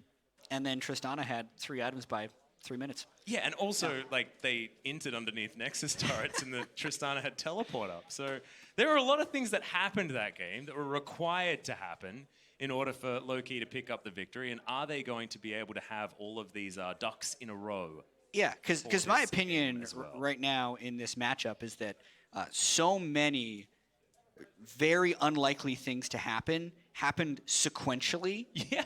And then Damwon ended up losing. Do you want the to try and go? You were talking about a reference that you wanted to make. Do you want to try and go for it here? You got plenty of time to muse. I do. Basically, this is a conversation we had backstage. Casters do this sometimes. They say, I was trying to go for this. Give me ideas. And I was like, I wanted to do like how many licks to the center of a Tootsie Pop. But like every lick would be some miraculous thing in the game, and the center of the Tootsie Pop would be a low-key victory. Yeah. Right? I think you explained it beautifully just there. That took way longer than like a quick little quip you throw in like the moment of a cast. That's why we have pauses like this. And then Medic rephrased in a pretty succinct way. He said they got a 1 out of 100 play to work several times in a row. Yeah. Right? Which is close. Like it's pretty unlikely that you can just pull out lane swaps against an LCK team and have a 5,000 gold advantage with 3 turrets and 15 turret plates on your Trist 15 minutes into the game. That's incredibly unlikely. And also, how do you convince Damwon Gaming to play Garen Yumi for the first time and have no siege potential in that sort of situation? Yeah, so and have the Vladimir start damage? call, which apparently is just a common thing now. Yeah, I mean, I did get word that he's been playing a lot of the old Cull Vladimir in solo queue and has done it at least once or twice. I think he did it in the Kesper Cup last year, so I was called a bit of a dum-dum for forgetting. So again, in a game that he was seeing as low consequence. Yeah, against KG Seoul or something like that, apparently. I'm not entirely sure who was up against there. So, look, he has done it before. This is not a new occurrence for investment banker Noggery, nor is it just a disrespect play. And that's obvious because he's taken it again, even if he is on a different champion.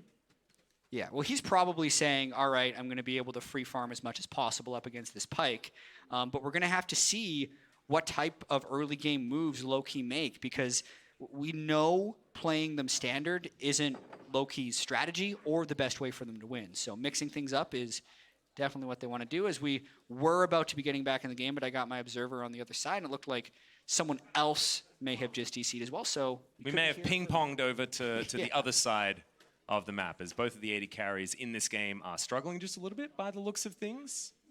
Celebrity did pop out of the client, like you were alluding to just there. This gives us a bit of time, Chad. Yep. It gives us a little bit of time to talk about what exactly happened to the Pyke to stop it from doing what Wonder did to SKT at MSI. I'm going to pull up the patch notes for you. Yeah, pull them up. Yeah, for me. You don't need to You wouldn't tell me believe it, that. but I don't have it completely memorized. Are you sure? Yeah. Is that why you were kicked off the balance team? Yeah, because I didn't remember. You failed your last test. Everything happened.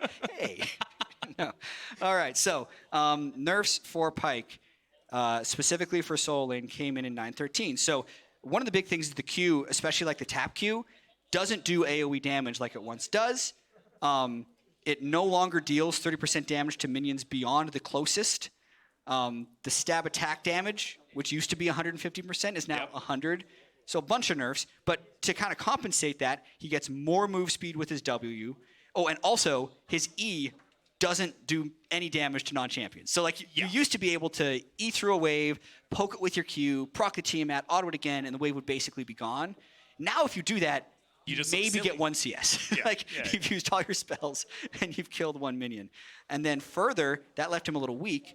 So in 914, his death from below his ultimate does a lot more gold. Yeah. A lot. So basically what they've done is they've Yeah. removed his ability to kill minions, and they've made his risk-reward factor much higher. You know, much more variance, right? So if you do manage to get those kills, it is way more money. And I want to bring this back to this matchup, chat. Yeah.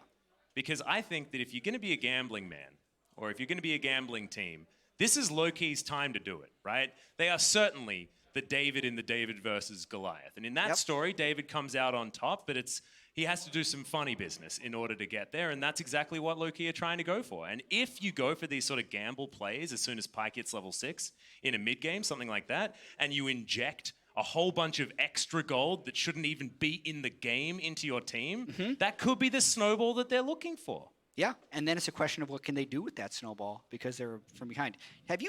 Sorry, we brought up David Goliath, and because there's not another thing immediately grabbing my attention. Got it. Have you ever read the book called David and Goliath by Malcolm Gladwell? No, I haven't. Okay, sorry, I'm going to mess this up. I thought it was a Bible story. If the producers want me to like do something else, okay, they just said I can do whatever I want, so it's fine. I'm going to tell the story. Yeah. He kind of claimed that the David and Goliath story wasn't as underdog as it's been told beforehand. Oh. Yeah, there's a couple of factors that go into this. He analyzed David versus Goliath?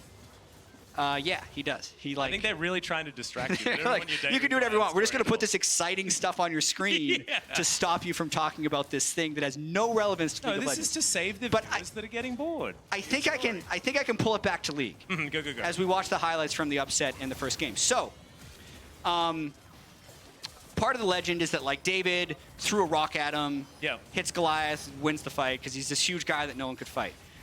But if you think about it, if David's like a really skilled guy with the slingshot, he has the range advantage on Goliath to begin with, which should put him in an advantage. I see where you're going with this. Secondarily, if it really is like this mythically large person, he's probably got some disorder like giganticism or something, and he did. Once again, I'm messing this up. I clearly don't have it here, but he's like, oh yeah, and people that were that big also had poor vision. So not only do you have this incredibly skilled guy with the slingshot and rocks, you have this guy who can't see well. And these rocks are just being hurled towards him. Okay. So like, really, who do you favor in that matchup? The slingshot over the blind dude. Probably the slingshot, now that you've explained it so eloquently. If that was the case. So, in League of Legends... To bring it back to this, who would have the advantage? Someone who's played 50 lane swap games, or someone who hasn't done it since 2016 because you haven't had to because it's been bad? Or a team that has range versus a team that doesn't. Yeah, right? or if a team can see because the monitors were unplugged, like was clearly the strategy. Hey, there we go. Okay, full circle. There are a lot of references that made some sense. And speaking I of, do like David and Goliath from like a story building perspective, though. So all right, let me just fill you guys in on exactly what's gone wrong and why we're talking about David and Goliath stories, even though it was absolutely beautifully done, Jet. Fantastic work. A player failed to load into the game properly, guys. So League officials have offered a remake of Picks and Bans with the same champions, and it was accepted. The new champion select is being done off broadcast now, which is why we're able to have these incredibly engrossing extra stories and added content for you guys, and why we've been here for quite some time. Yeah, and apparently we're in the last minute of loading, so the David and Goliath matchup, which you now don't know which team I'm referring to, is about to restart. Exactly. I don't actually know who David is anymore. Yeah. I think David was the one with all of the extra range, but as we move all the weapons and the range and speed, the agility. Well, guys, we are out of those replays, and you know what that means. We are moments away from restarting this game, and hopefully everyone is going to stay in it. Damwon certainly still have to be the favorites, but after the David and Goliath story, I'm starting to question everything. And after that first game, I already was. I was already vulnerable, and now Jat's had this amazing story, and I think I'm almost ready to flip-flop. I don't know. I mean, upsets are possible. Yeah. Have you ever heard of the Miracle on Ice? I haven't. It's like an American sports story. Yeah, I haven't really. I tried to pitch this. I know a few American two unnamed NA teams. There were two of them, so you'll never know who I'm talking about. Okay. Before 2014 quarterfinals in Korea because they've just been getting destroyed by Korean teams in scrims all the time. I'm like, you know what? Upsets have happened. I just told them all these stories about American history. And like, yeah, but I really just don't think we're going to win. Of course you don't think you're going to win. And then they lost. Yeah, they did. They did lose. I remember that. Yeah. I wonder who they scrimmed, says Wonder. Wow, look, he has some pretty cool strats. Just taking credit for Loki's incredible play. Wonder, that was low. That was low. Let them have this. My goodness. Look at that individual gold at 15 by Celebrity Tristan in game 1, and 47.6% of the team's damage. That's a lot of percent of the team's damage, especially over a game that's that long as well. It's normally these sort of snowbally games or low kill games where it's like one team fight is actually the majority and you've not fought at all and then you get to 40 minutes. And I'm giving away the fact that I'm an LCK commentator here just a little bit. But you have the AD carry get 50% of the damage because he's actually just the only damage dealer and they've only done one fight, so the percentages are a little bit confusing. That is not the case for this game.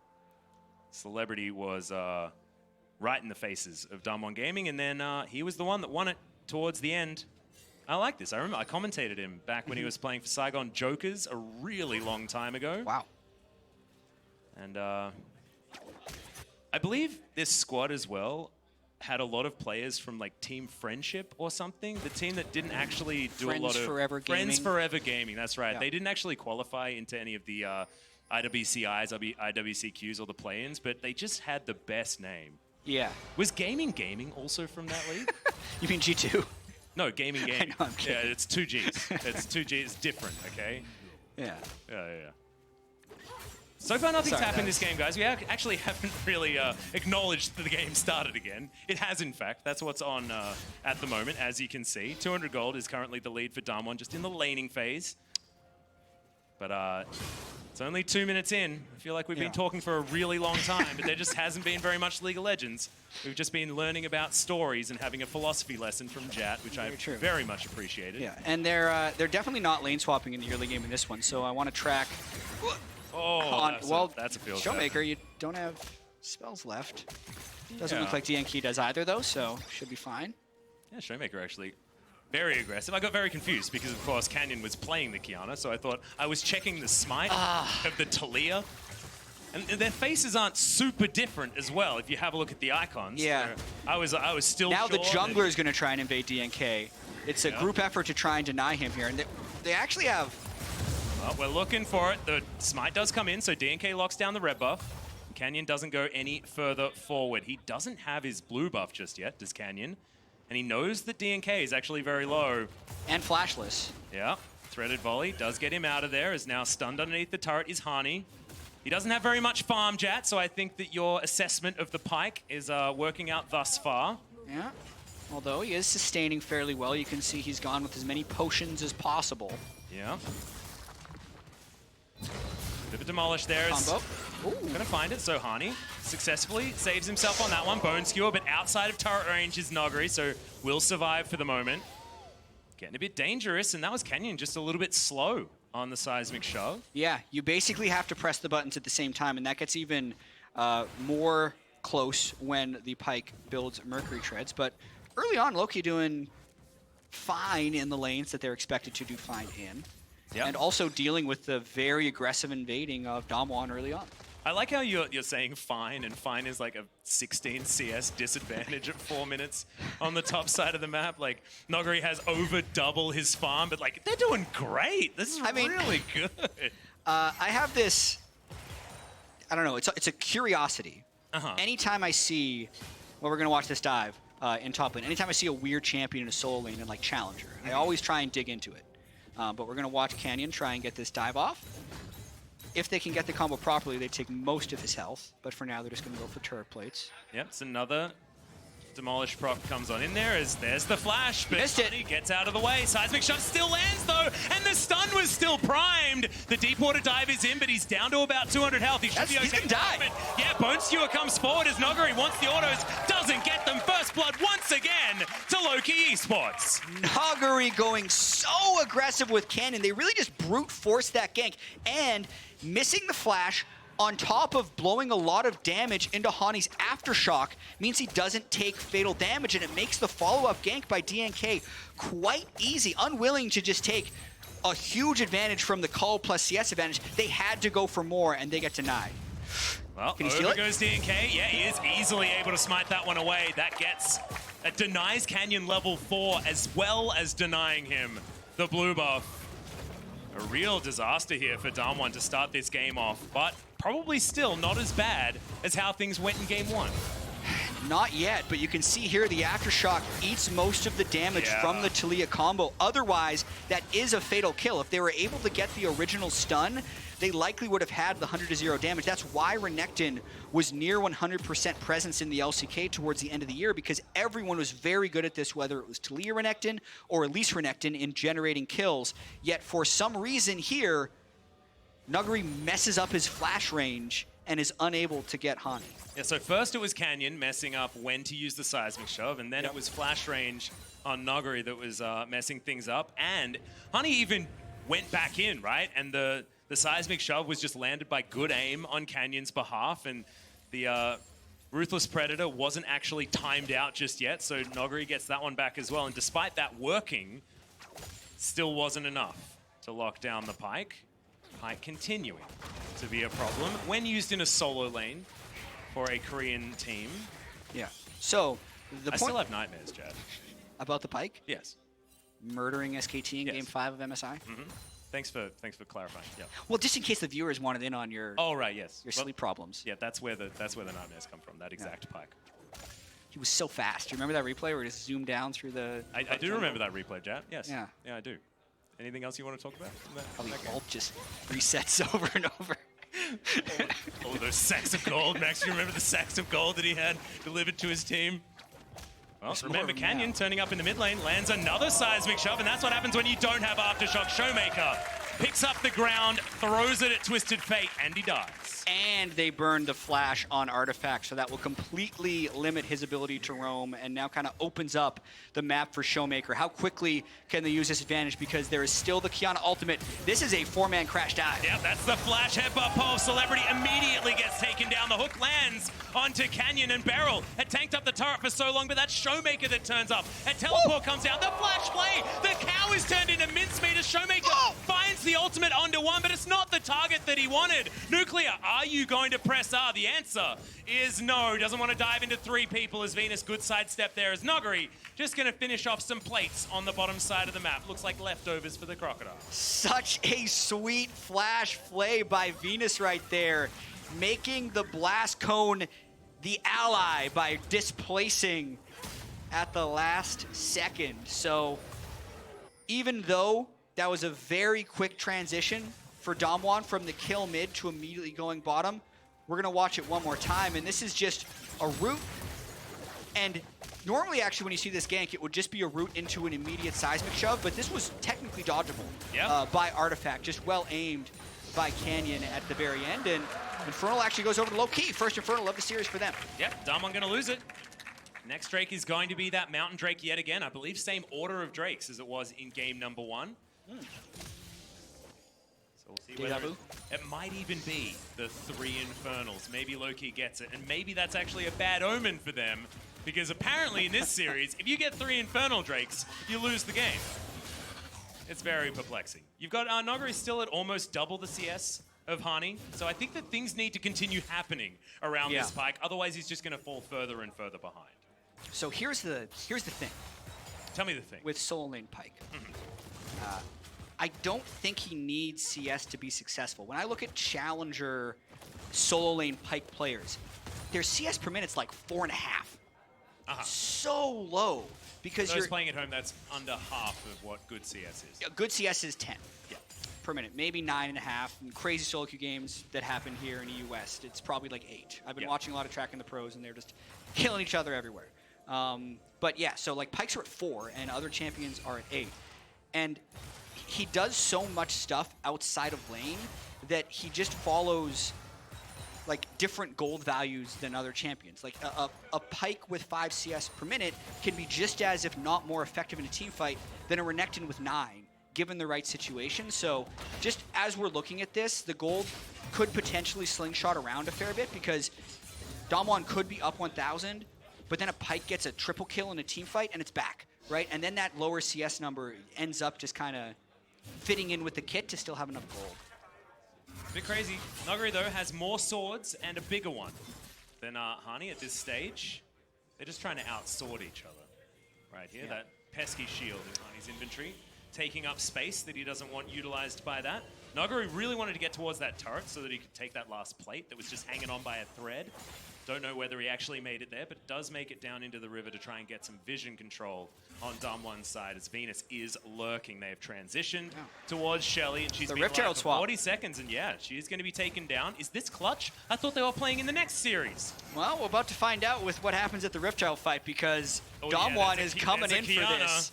And that's a lot of people in the river for a Kiana. Yeah, and Barrel's turned up here as well, so it is going to be a 4 versus 5 for the moment. But the killer instinct is going to be there for Nuclear, so Shelly hasn't reset just yet, and it looks like Damwon, they want to be able to steal this one away. DNK's got some great smites before as he goes golden immediately. Not entirely sure who picked up the Rift Herald, but now the fight is on. Showmaker dives forward. DNK dies so incredibly fast as the culling is soaked by the cow.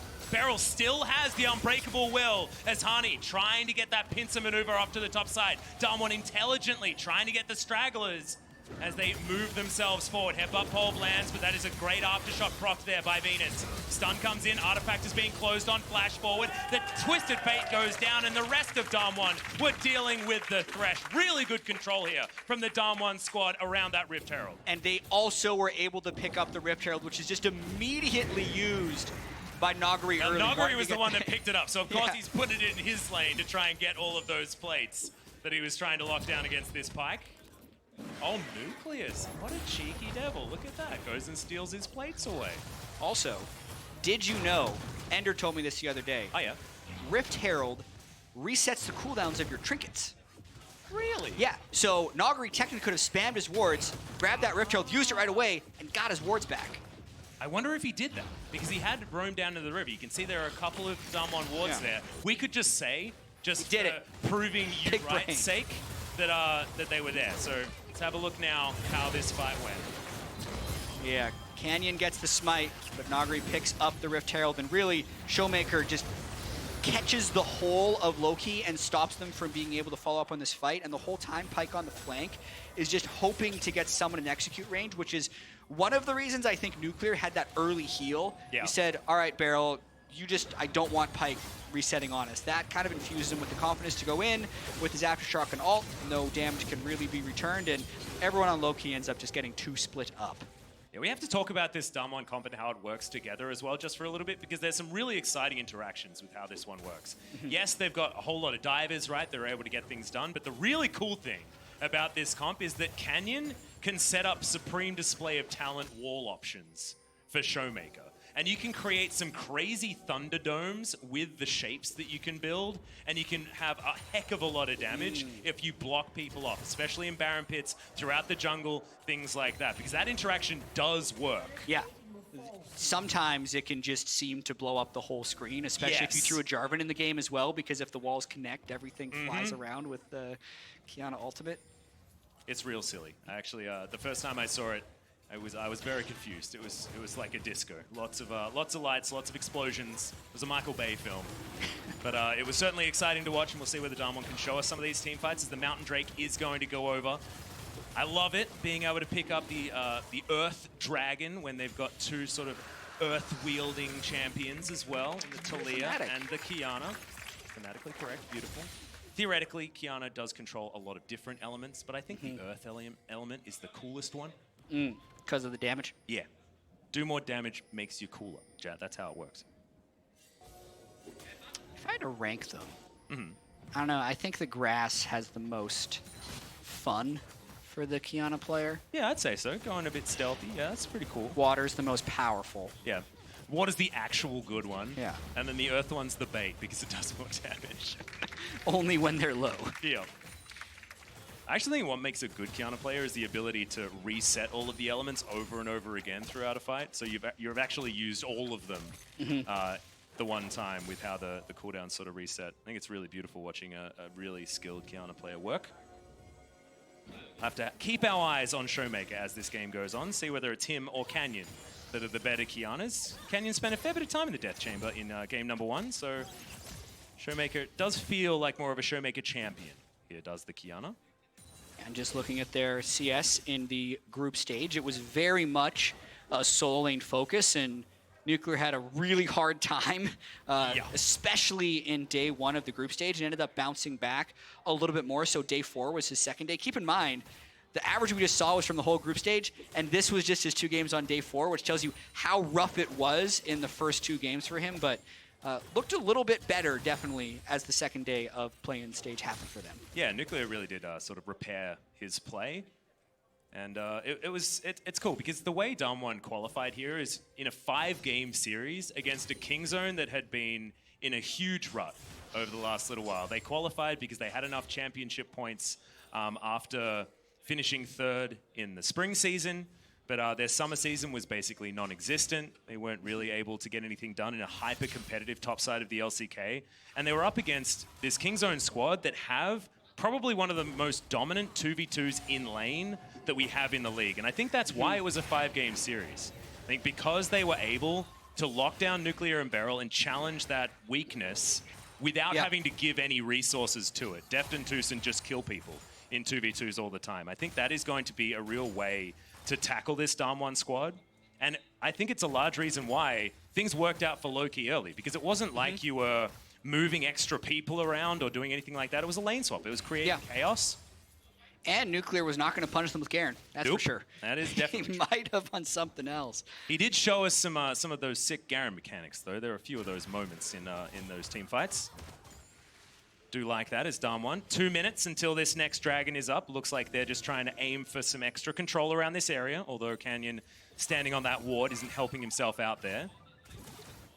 With these outer turrets taken down, feels like Damwon have given up on the laning phase and are looking for the 1-3-1 that they do so often in the LCK. Yeah, and now it would be on Loki to actually get a tee-off ultimate in for an initiation this time. But the CS of Hani is pretty good. Being able to get kind of the early assist gold on Nagri's Renekton, which stopped him from being too aggressive. Let him get to Tiamat quickly enough that he's been CSing quite well at his own turret, but he still needs, he would need that one team fight to really get going, and the number of kills in this game just have to go way up for this solo lane Pyke to be effective, because that's the way he generates so much of his gold. So much of the power of the champion is actually just the gold he generates through his ultimate. I feel like next Serrated Dirk is when they just have to fight. When Loki are just at a point where they will only get weaker after that point. I think that is a big power spike here for Hani to try and fight around. But if Damwon can get a team fight that they're looking for, because remember, this is now a team fight composition from Damwon as well.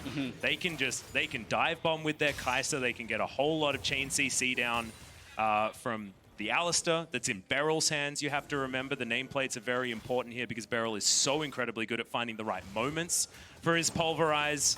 And then the Supreme Display of Talent plus the Weaver's Wall are a combo that really do need to be respected as we're having some drawing. Finally, it's back. Yeah, it was bugged in game 1. We didn't get it. But now look at all the wards and the vision control that they have in the river with Dragon coming up in exactly 20 seconds. So I forgot in case you wouldn't know. Also, if you ever want, I can just give you visual support for your points. Okay. And tell us straight for you. All right, next team fight. While I'm play-by-playing, could you please highlight where the things are happening so that the audience can see?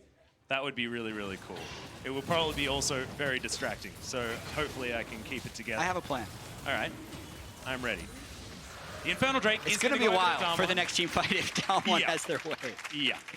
4,000 gold is the lead just somehow for Damwon. They won a couple of fights. Yeah.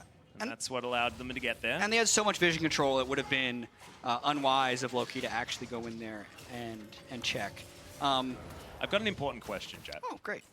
I was wondering, who's copying who out of Showmaker and Hani when it comes to item builds? I'm excited about this because I had a question for you that also related to longswords. Oh, cool. Yeah. Okay. Okay. Answer my question first, though. Who do you think's copying who? I think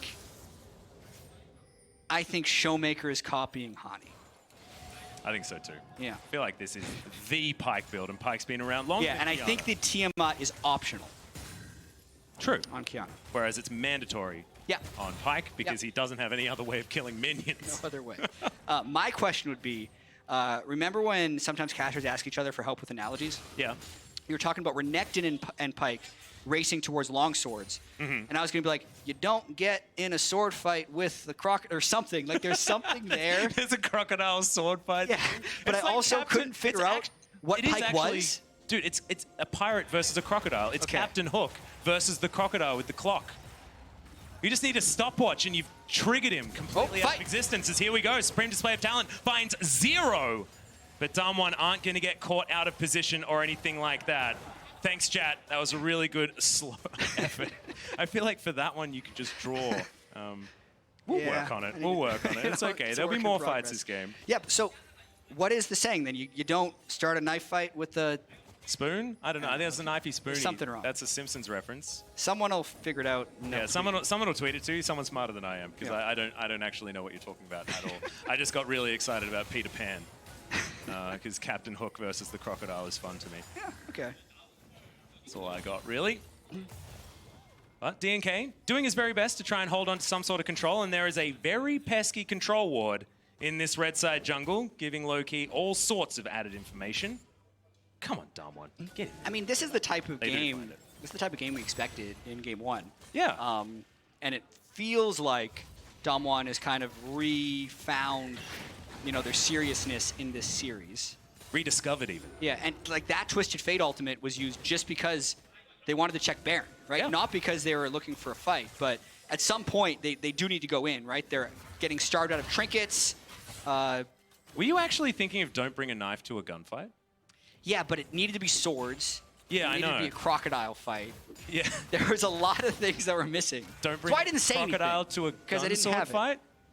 Yeah, don't bring a crocodile to a sword fight. Don't bring a crocodile to a barbecue?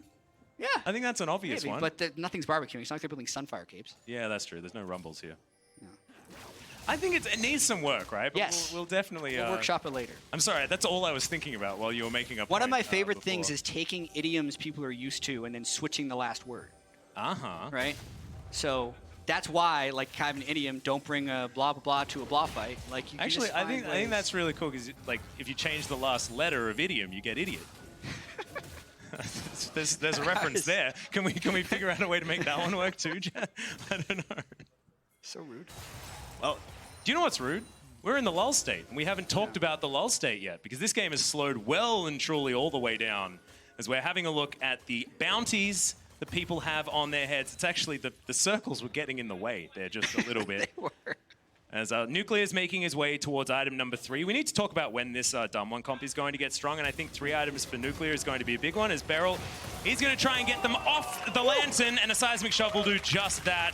Nuclear's going to grab it, and they're going to blast cone their way over to this Baron. The Weaver's Wall's fantastic, as well as Venus. He can't get over unless he flashes, and he doesn't have it available. Teleport's coming in, but can they actually get there? The Seismic Shove to get them out of the way. The culling was in there, but the smite was true this time. Showmaker doesn't get the Supreme Display of Talent, but it's a really good cleanse. As into the backline goes Nuclear. He gets stunned, but he's able to take down Celebrity before anything happens. Damwon lose no one. They gain themselves a Baron and 2 kills. And Hani, he might be going down yet again. Oh no.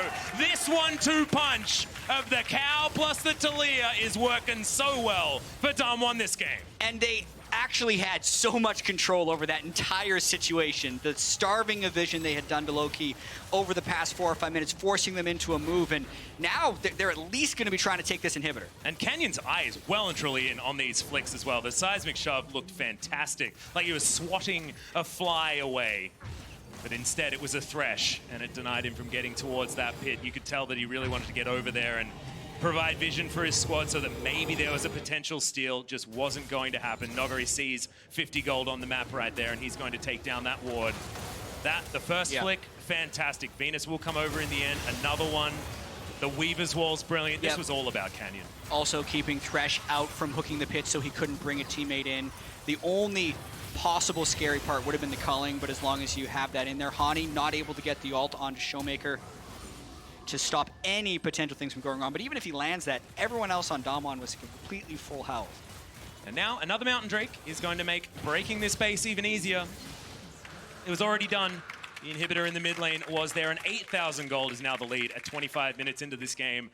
Feels like Damwon, they've repaired their mental after a long pause at the beginning of this game and a disastrous game one, as we're having a look at the 3 items completed. Thank you very much, Jat, for highlighting that one. Nuclear is now strong, and I think they've already won the key team fight that they were looking for. Things just went from bad to worse.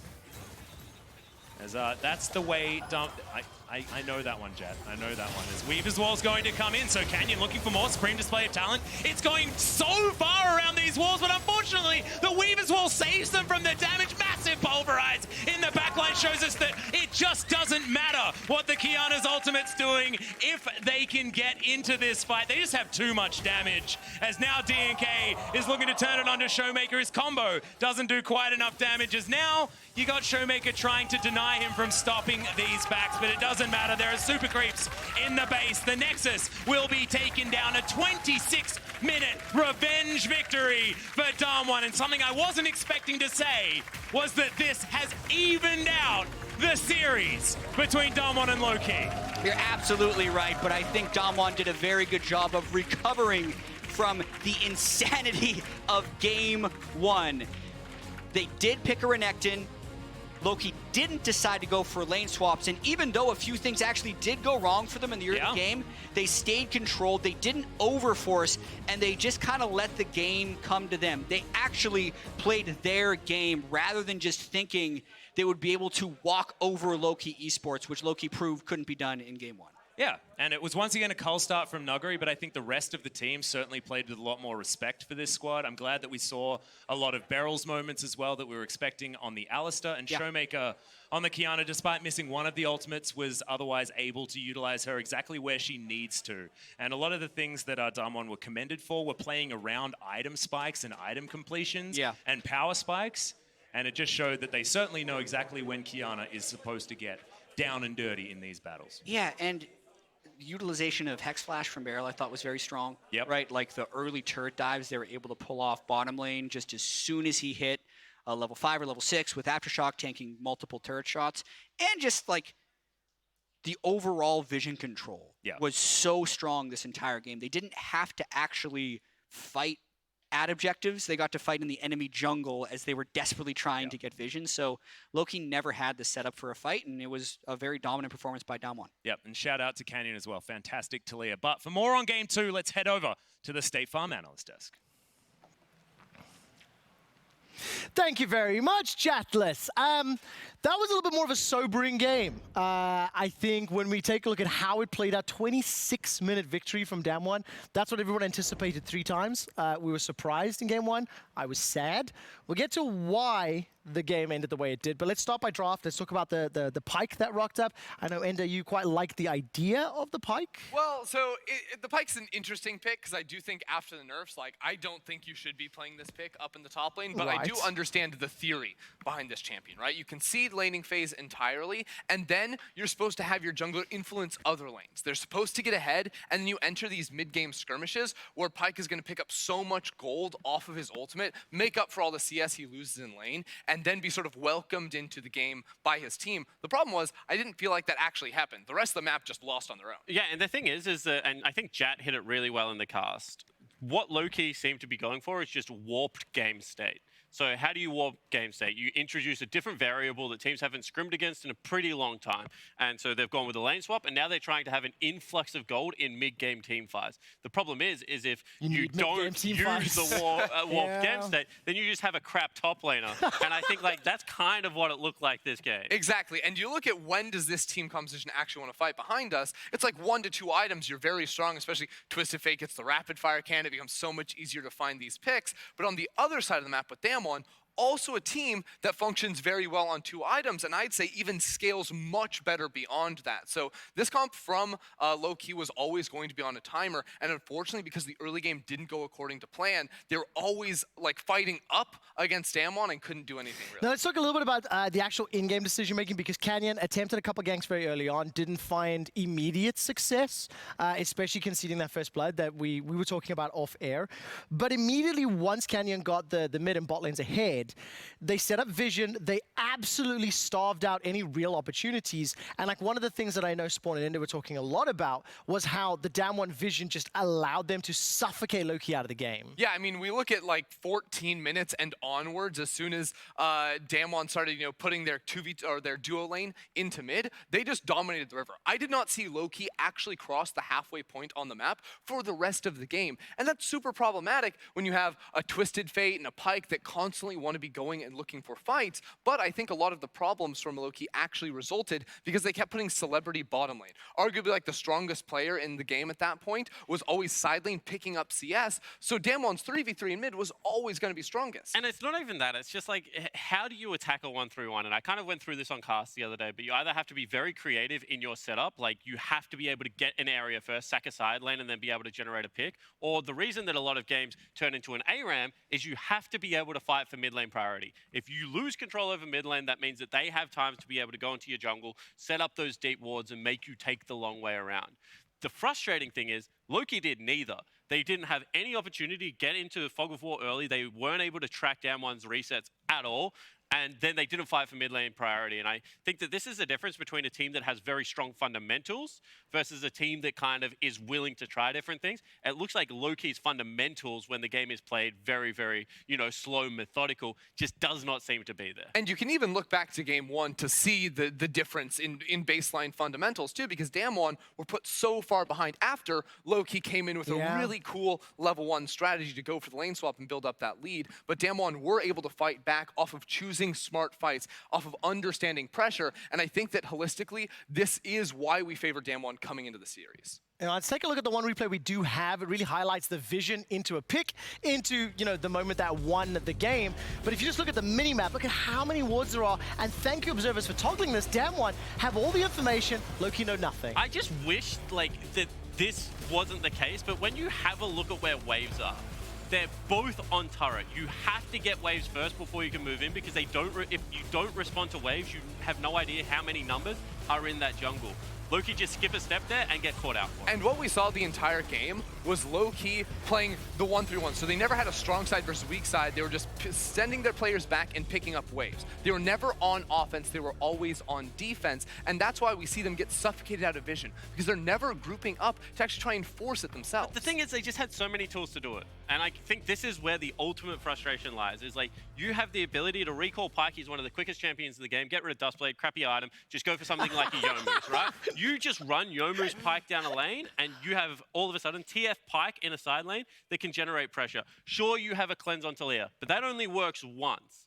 And I think, you have to be able to take shots against this team. Otherwise, it's not going to work. I really like that sentiment. You have to take shots, because when we step back and we look at the teams and what you guys were talking about, the fundamentals, it's clear Low-Key are not at the same level as Damwon are, right? So how many more creative shots and surprise blows can they land to try and pick up more wins? Yeah, well, the thing is, and I think they were saying that it was Medic that said it. They had 1 in 100 plays go right multiple times in a row, but they just didn't even go for the 1 in 100 plays. I think if you don't even necessarily need a creative comp to play the style that I think that Low-Key are trying to go for in this game. I think you just need to be very decisive and very early on your plays. I just say run back the lane swap. In all honesty, it did not look like Damwon had the right ideas as to how to counter it. They really didn't play that well, and I think coming into the series, I would have expected them to have prepped for that against a team like Low-Key, and I don't think that it's easy to make, these changes between games and series when you see such a different strategy. Closing thoughts. The thing is that the lane swap did get them the lead, but the game still went to 50-50, and then they still look to make the plays. I really do think this is a play generation series that they need to go towards. Well, Low-Key, can you figure out how to make the plays? They've traded blow for blow so far in this series, and we'll see who can bring it to match point when we return. I mean,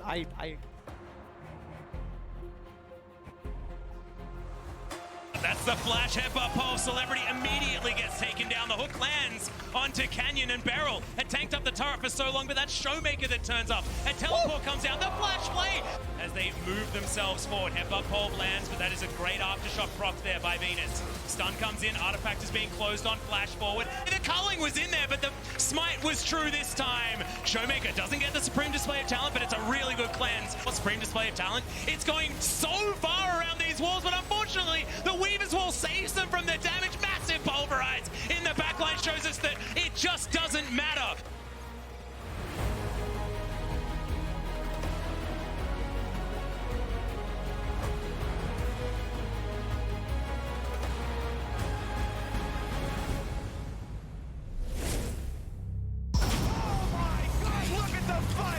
We came to fight, we came to win. We lost before, but never again. Back on our grind, you know what it is. We gotta win, win.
Welcome back to Worlds 2019, where Damwon Gaming and Loki Esports are fighting for a spot in the group stage. And I was expecting this moment to be discussing the final game of this series, but no, it is all of a sudden a best of 3. Yeah, and I think we saw a much different look and also attitude from Damwon Gaming last game. Yep.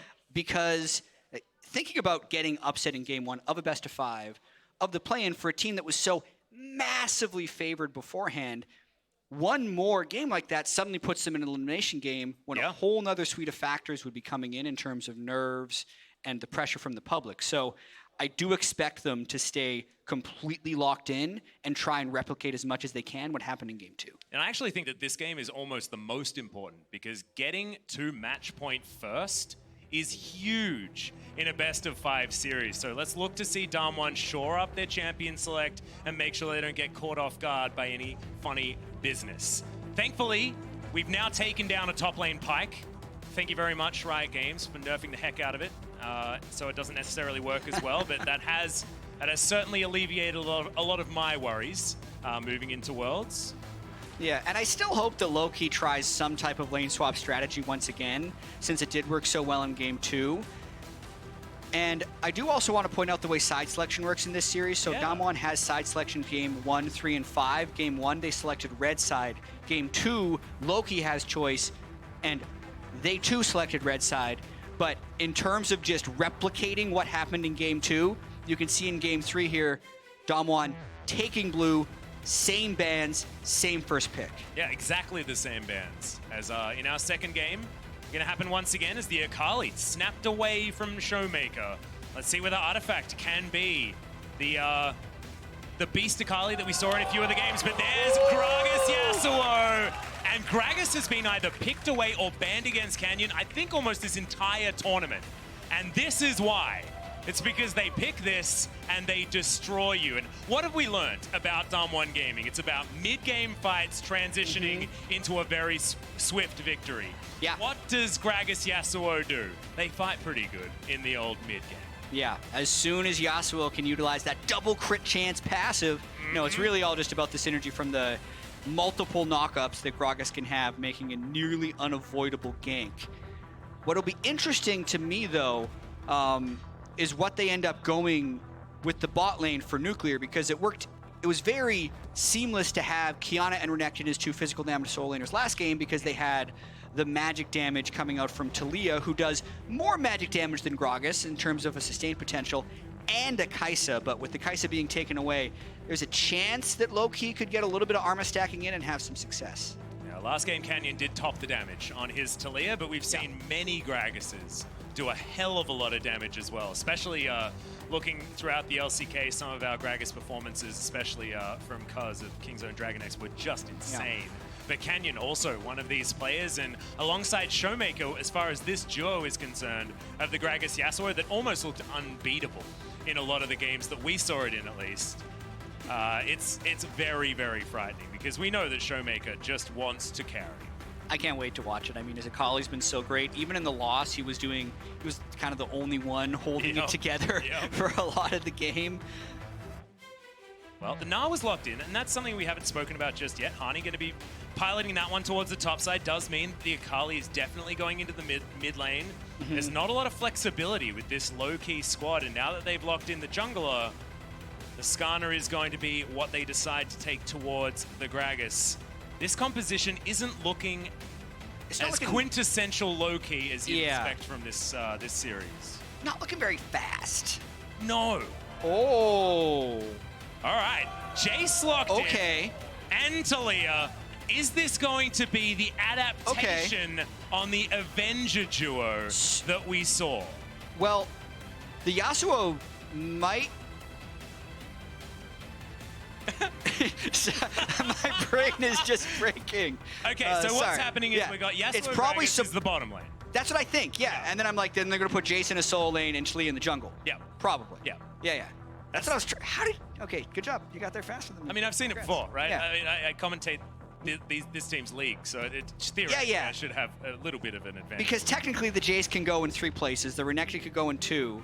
Talia can go in 2. But I also have a theory that like almost any solo lane champion can also work bot lane. Yeah. So actually, we may not necessarily know. Let's wait 15 This is seconds it. You're before right. we guarantee. But this No, is guarantee we're guaranteeing it right now? Guaranteeing Wow, you went it. from not having any clue what's going on to, no, this is definitely it. There is no chance anything's changing. But this is how it should work, right? Because Chovy is our mid lane Jace player in the LCK. Noguri is our top lane Jace player. That is just how it works. Khan, sorry, you lost that title. Noguri is too damn good on this champion. So this is all about dominating the laning phase and having this bottom lane that can be so explosive in the mid game. You keep the best friends duo together and you get these things to work out for you. So I'm excited to see what Nuclear and Beryl can do, because this is all about commitment on the bottom side. In order to get any control in this lane, you really need to be playing with fire. Yeah, because it's a lane that can go very wrong. And if we do see celebrities Kai'Sa pick up any early kills, you never really know what's going to happen. But in terms of game pacing or who's going to be better in mid-game team fights, I love what Damwon has done here in saying, no, we're just going to pick all the best mid-game team fighting champions and just not let you have any of them. You can play late game. I think it's a much sounder strategy for Damwon to get a high percentage victory. The thing I absolutely love is that almost every champion on this Damwon squad has a 2-item power spike. So you know exactly when they're going to be fighting, and you know exactly when we're getting into game number 3. Welcome to the Rift, guys. Damwon Gaming versus Loki Esports, game 3.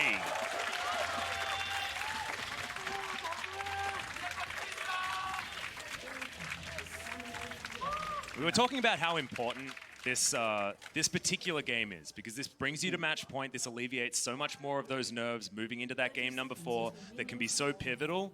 And I love that Damwon have come out swinging in this draft with a lot of comfortable picks for a lot of their players. Yeah, I completely agree. And then it's also having a little more action even right away in this game, right? Taking the initiative to go and invade, get more deep wards, really try and shut down DNK. In game 2, they were very close to shutting down DNK in the jungle. If you remember, Showmaker stole Raptors as mid lane Kiana, and then Canyon tried the early game Taliyah invade. They might try something similar this game, but we're seeing a slight adaptation from Loki, who's also getting some deep vision of their own. Yep, we've got wards traded on red buffs on either side of the map. Loki now moving over to get that leash happening for the Skarner, who decided to move elsewhere as Jat, the artist, is doing some sketching, but hasn't quite decided what he wants to be drawing. I was trying to get to our feature that you haven't seen yet. All right. Which is numbering the jungle camps. So you can see, I'm taking too long on this thing. So like first camp here, right? Where does Canyon beautiful one decide to go next? He's likely just going to immediately gank top lane and then go something like second camp, third camp, and try and race to this, unless he sees something happening. But this is exactly what Damwon wants to do. Has to flash. That's what happens if you land that auto, get that red buff slow. Hani, no option other than flash. So this actually happened, this exact early game gank path happened in the group stage against Robo, and it was like 40 CS to 2. The difference there, though, is that Robo had touched the wave, and Noguri was able to freeze it on him. This is a flash, so it will be a large advantage, but it's not setting up a freeze in the top lane, so it won't be quite as disastrous, and we'll see if DNK ends up just showing on the red buff, since it looks like Canyon decided not to race down bot. Yeah, that is going to be a ward for low-key, though, and they move over towards there. So vertical jungle is going to ensue, as Venus didn't want to take that turret shot, but thankfully Aftershock is a rune, so we'll keep him alive for the moment. So a red buff is going to be claimed here, but it was a Raptor clear as well, coming in from Canyon, so able to steal away a little bit more than what DNK will be able to, assuming he's not going to immediately head towards that Raptor camp, and I think the Raptor camp would kill him if he went there. Thankfully, the smite going to get him a whole bunch of his health back. Yeah, so Damwon actually didn't see any of this because their wards expired right before DNK ended up walking into the area. Canyon's going to have to make an educated guess here. When he does end up showing on a ward, if he shows and has red, he'll know exactly what it is, when I think he's very close to showing down in that bot river, but either way, not too much gained or lost from these early jungle choices.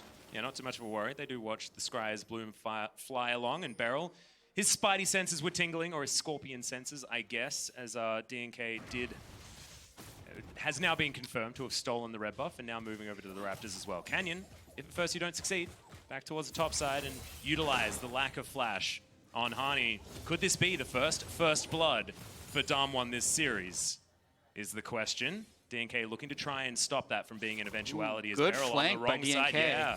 Has snuck in here, gets a decent stun as there's the Flash Zenith Blade. Beryl does have the Aftershock, but it's not enough. First blood once again to Celebrity.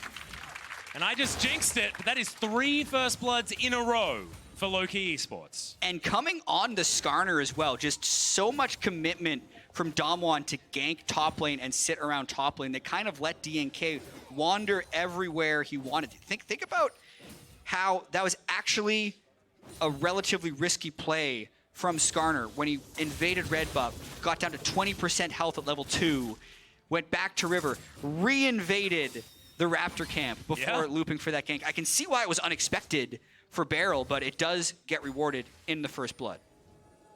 Comes on down, and I think this was just brilliant timing from DNK on multiple plays in a row, which is so cool, like you were saying. So the body slam being blocked by the Skarner just spelt the end of Beryl. And winning in the 2v2, it's a pretty common thing as DNK now finds Canyon, and the entire threaded volley is soaked by the Skarner, but he has to use the flash to get himself out of the way as Artifact now down to 300 underneath his own turret, and Showmaker asserting dominance. Remember, there is no Twilight Shroud.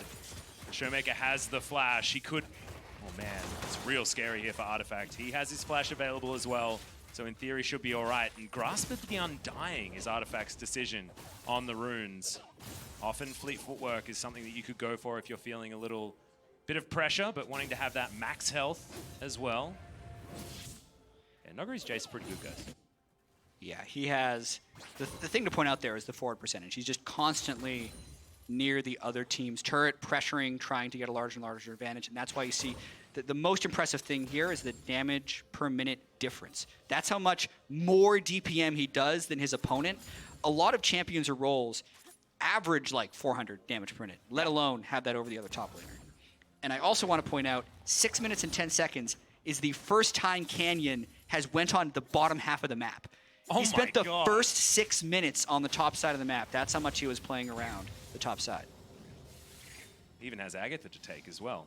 If you have a look at Gromp on the blue side, DNK hanging around this Cloud Drake. Of course, Cloud Drake feeling a lot better here for Low-Key because they have a Skarner. Extra movement speed, always good. Leona as well does like that.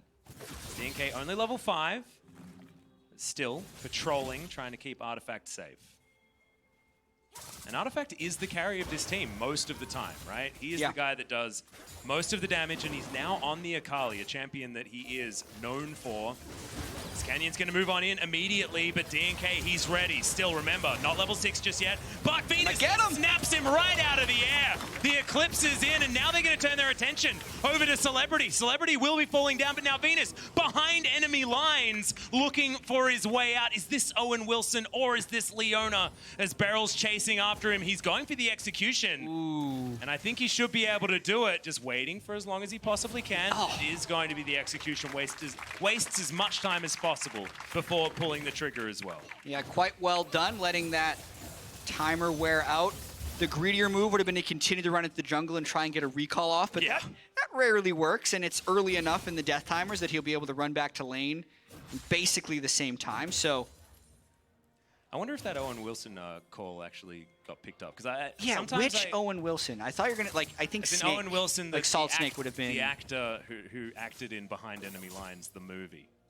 I do remember watching trailers for that movie. Yeah, I'm glad you didn't watch the movie. It was terrible. I didn't watch the movie. So making a reference to just a known bad movie is, that's a roughie. There's a lot of movies made that you just completely forget about the existence of until you see them on, like, your Netflix scroll wheel. Yeah. Like, wow, there's such good actors in this. How did I never hear about it? And It's because it was you awful. remember. And the worst one is when you, you open it up thinking that you've never seen it before, and the intro is like that terrible intro that you remember not wanting to watch. As we have a look at this replay once again.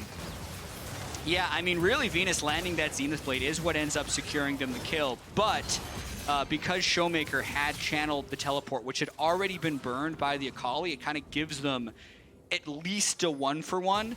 And then let's see if Beryl was in experience range. So even though he doesn't get gold, he does get the experience for it. So that's decent in keeping him alive in this game, because they don't want to necessarily fight until they can at least match 6s down bottom. The thing that I really like as well is that Beryl was the one that went after him. So you're not actually wasting any time farming because the entire bottom lane was dead. So the Yasuo Nuclear was able to get around that bottom lane, clean up all those minions, get the minion waves into exactly where they needed to, and Showmaker didn't waste any time. He moved straight towards the mid lane again. So just good, clean play as far as making sure that no resources went to waste.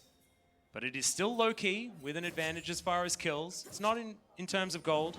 We've gotten used to seeing this so far. You just need to be that little bit more ahead than you otherwise think you need to be.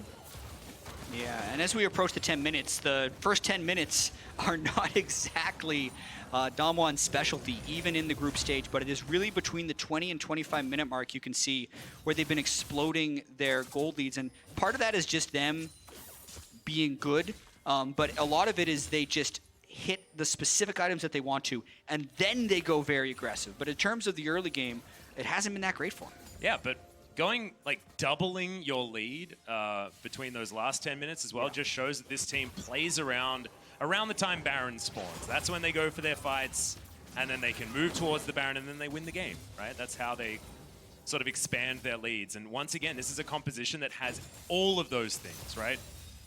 Noguri going towards the lethality version of the Jace. We've seen a few different varieties. Is this the first time we've seen Jace? Stats would have told me. Yeah. Yeah, I don't think it is. That's true. I don't think so. Not so far in this tournament. Just having a little bit of a brain fade. First time we've seen Noguri's Jace, though. It's not the first time I've seen Noguri destroy a turret at around 10 minutes. 10:35. 5 plates to Jace, 30 CS advantage, and now the Rift to bring mid. So before 14 minutes, Damwon can have both of the solo lanes opened up, which will then kind of allow them to go around and hunt with this Gragas Yasuo pretty much wherever they want to go. So even though the first 10 minutes weren't that great, it does seem like they're kind of getting what they want out of this game. Really interesting thing about the Yasuo synergy for this comp as well is that you've got Seismic Shove, AoE Knockup, and you've also got the Hammerback for the Jace as well. So you've got 4 members that are capable of setting up the Yasuo if you include Yasuo himself. Yeah, and you were right about the Jace pick. It had been banned before so far in the playing stage. Okay, so cool. I believe Armut was the player that got the Jace banned against him. Yeah.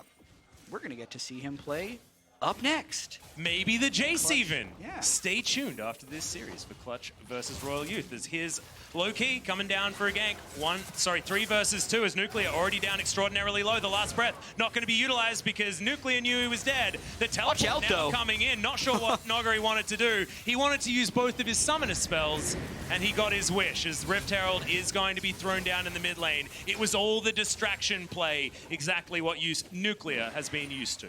I think he was hoping Nuclear would ult off the Gragas ulti and then Nuguri would come in to turn that play around. But that didn't happen, so he had to flash immediately. Rift Herald distracts, and now we could see a bit of a skirmish around the Cloud Drake. Yeah, of course, this is the latest Drake's taken to go down as well this series because we've seen so many Infernals and pretty nice dragons. Not going to be happening this time. The Cloud is going to be the debut dragon as Beryl finds himself a control ward and is going to look to clear that one out. So much vision control around this area for Damwon, but they still don't want the dragon. Powered Shock Blast, DNK might overextend here, but they're not going to go for it.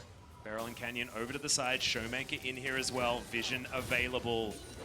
Celebrity finds a Void Seeker, but otherwise not too much to be found. Blue buff is what they're fighting over. Pressing the issue. Let's see if Loki fights back. From DNK. He was looking for the ult, but didn't even get there. Harney's on the top side. He ain't doing anything. He's got no teleporters. Nuclear is looking to turn up. Can we find the knockups? As Showmaker is gigantic. Canyon jumps over with the wall, and there's the flash forward. Beryl gets the body slam, and Nuclear just smacks him back down with the last breath. You could see how much Damwon was just trying to force Loki into action right there, and eventually they do. Showmaker kind of randomly ends up picking up the blue buff because of his ultimate dominus ticks. Oh, really? Yeah, and now they just continue to push forward. That was, I think that was planned, I would assume, as the last plate. One of the last plates going to be taken down here as the burst damage is easily enough. Beryl gets a well-deserved kill. Gragas doing a lot of the work there. As Artifact 1v1'd Noguri on the bottom side of the map, guys. That happened. We're gonna have to. In the meantime, that's the thing that happened. Yeah, that, and it looks like he did it without his ultimate too. So that will require a second look. Yeah. I mean, I know there was a lot going on, but I'd really like to have a look at how that happened. Kali does damage. Maybe. She does. She does. I actually just want to see how it all went down. Remember, he used both of his summoner spells. He's on. So he's already relatively not a lot low. of mana. Cutlass probably just lands an E, and then he's dead. Yeah. Okay. Doesn't even need that. I don't even think he lost a health. Very easy. 1 health. And HP. For Kali in the side lanes. Yeah. Doesn't stop him from having the most gold in the game. I think he also went back and got a full Dustblade of Drakthar. So maybe grading for a turret plate and understanding that he was probably going to be taken down. So now, with all that lethality that we were talking about, this is, of course, the 2-item build that you want for a mid-game Jace power spike. It does go along with what Damwon have available to them. So we are at the time where they do want to be pushing the envelope, getting things forward, locking down these turrets, getting the team fights that they want. But it's Loki that's able to do so, as Noggery, should be dead underneath this turret. The Impale is in, all too easy, but now Showmaker turns up. Nard back underneath this turret, but now the rest of Damwon gets in here. The last breath, Venus looking to go down second as the Gnar was already dead. Artifact as well, unable to lock down Canyon, is now DNK. He's the one in the enemy jungle.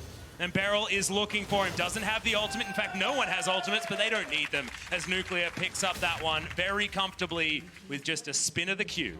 Yeah, even though I like the idea of Loki to punish Noggery over and over again, since that is really his weakness as a player. So many isolated deaths, always trying to maximize his gold. They're committing very hard for it, and in this game, Damwon Gaming is really chasing after those commits to clean up. So even though no early game resources were really used onto Nuclear, he's now sitting at a 3-kill Yasuo. You watch this fight once again, they dive through the turret, they use Skarner ulti, they lose Leona ulti, and then just to disengage, they're using Gnar ulti, which makes the re-engage by Damwon pretty free. Gragas into Yasuo, easy does it, and then since DNK had already dove behind the turret, it's easy to chase him down. Nice shot by Canyon here with the Talia. Oh yeah, over the wall. Didn't actually miss that as it was all going on, and his flash to get out of the way of the Akali as well. I believe Artifact didn't have a charge left of the ultimate to get into the fight, so just disjointed from Loki, but an immediate answer from Damwon Gaming. You'd think 3 versus 1 is probably enough to take someone down in a side lane, but it is. Not only were they unable to win the ensuing fight, but they gave Noggery the 0-2 power spike. That is his specialty. That is his specialty, Jat. I'm glad that you've learned. 0-2, and also 700 more gold than the rest of his team. Because of turret plates. Just Noggery things, guys. We mentioned that Damwon has 2-item power spikes. A lot of these champs are just 1. That's like true. Ghostblade on Jace, Sojin on Renekton, your Shiv on Yasuo. That's really what you need to just turn on and become powerful. Same with Runic Echoes on Canyon. So I think that's why we've seen them try and be so active. And I do like what Loki's doing here.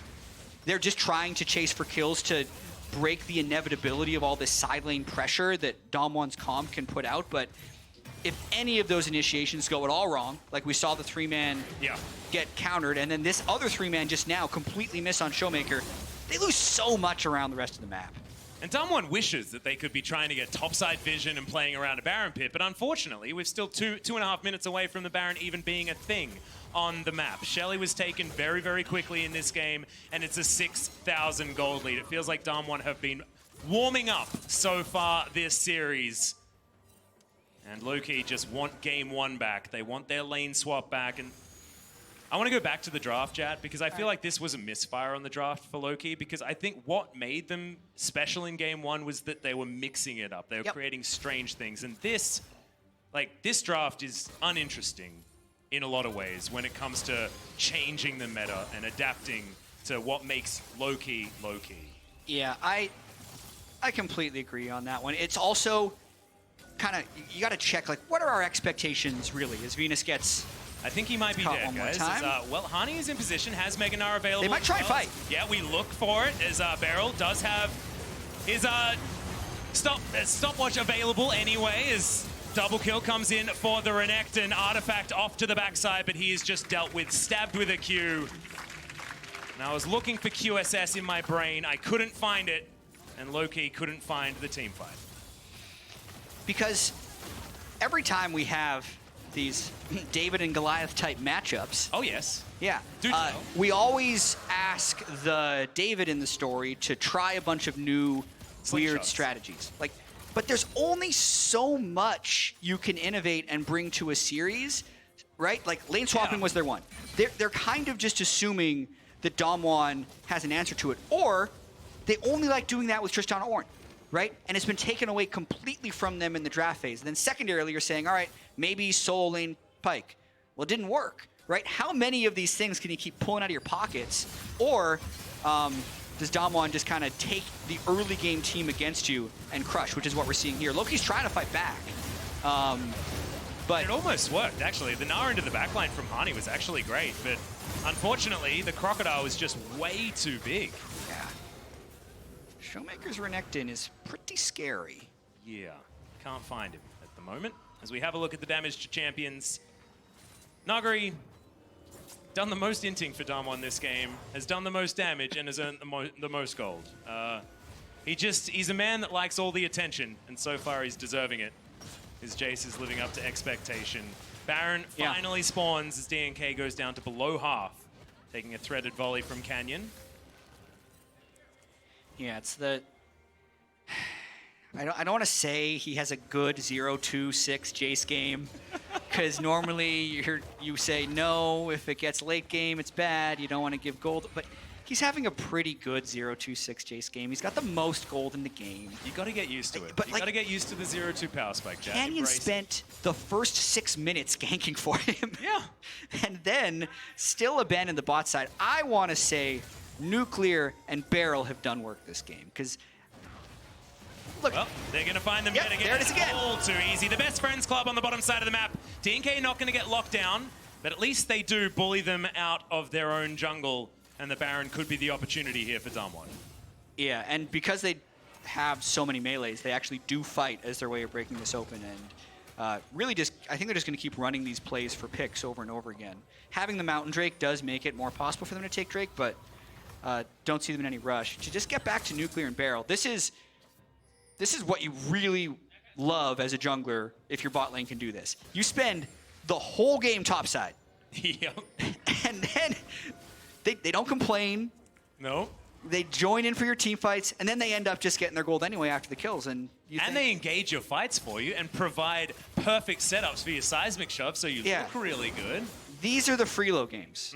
When you're able to just hard camp your Jace, the other jungler just lives bot side and doesn't get anything done. Yep, that's the honor your bottom lane, guys. Even though the jungler is the one that looks like he's really cool in the early stages, don't worry. It's all about the bottom lane not losing.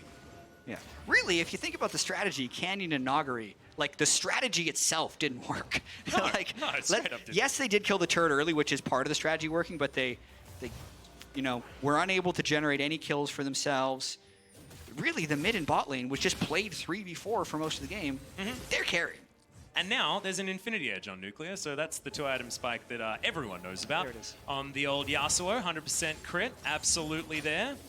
And there's the 2 items that Showmaker wanted. He's a very big boy, Sphere of Sojourn as well as his Black Cleaver. A heck of a lot of cooldown reduction, if you don't mind, an infinite cooldown reduction when he presses R. This is a scary amount of damage. I think Canyon needs to go back home and maybe buy his next item, but his stopwatch is still unused, so he basically has a Zhonya's. Now Damwon looking to try and dive in a turret. Nagari clearing out some wards there as there's the flick back, half the health bar, missing on the Skarner. Spooky. This is just a siege. It's aggressive because remember, this composition doesn't siege very well at all. Yep. They do have the damage. And if they're intimidating enough, they can get that low range to work as there's the barrel, the boot back, the ultimate combo. And Canyon picks up the kill with a threaded volley. It's what happens. I mean, David versus Goliath. Now it's the Goliath that's throwing the rocks. It's so unfair. The tables have turned, Jad. It's like game 1 happened, but then look how many rocks he has. Stole his weapon. He's got a ton of rocks. Yeah, in a row. And this Baron may just be dead. 23 minutes into the game. Might get a fight. Oh, that's good. That's a good reveal. We're down to 2,000. We could have another steal as Nagari, not even in the pit, but Canyon is going to be able to get that one locked down. Oh, the boot back. There it is. The 4-man Gnar into the wall. Could this be? Loki's team fight already to have gone down as Nagari. Gonna have to do it by himself as Canyon now over to the side, having to fight Artifact. And look at the aggro management. It's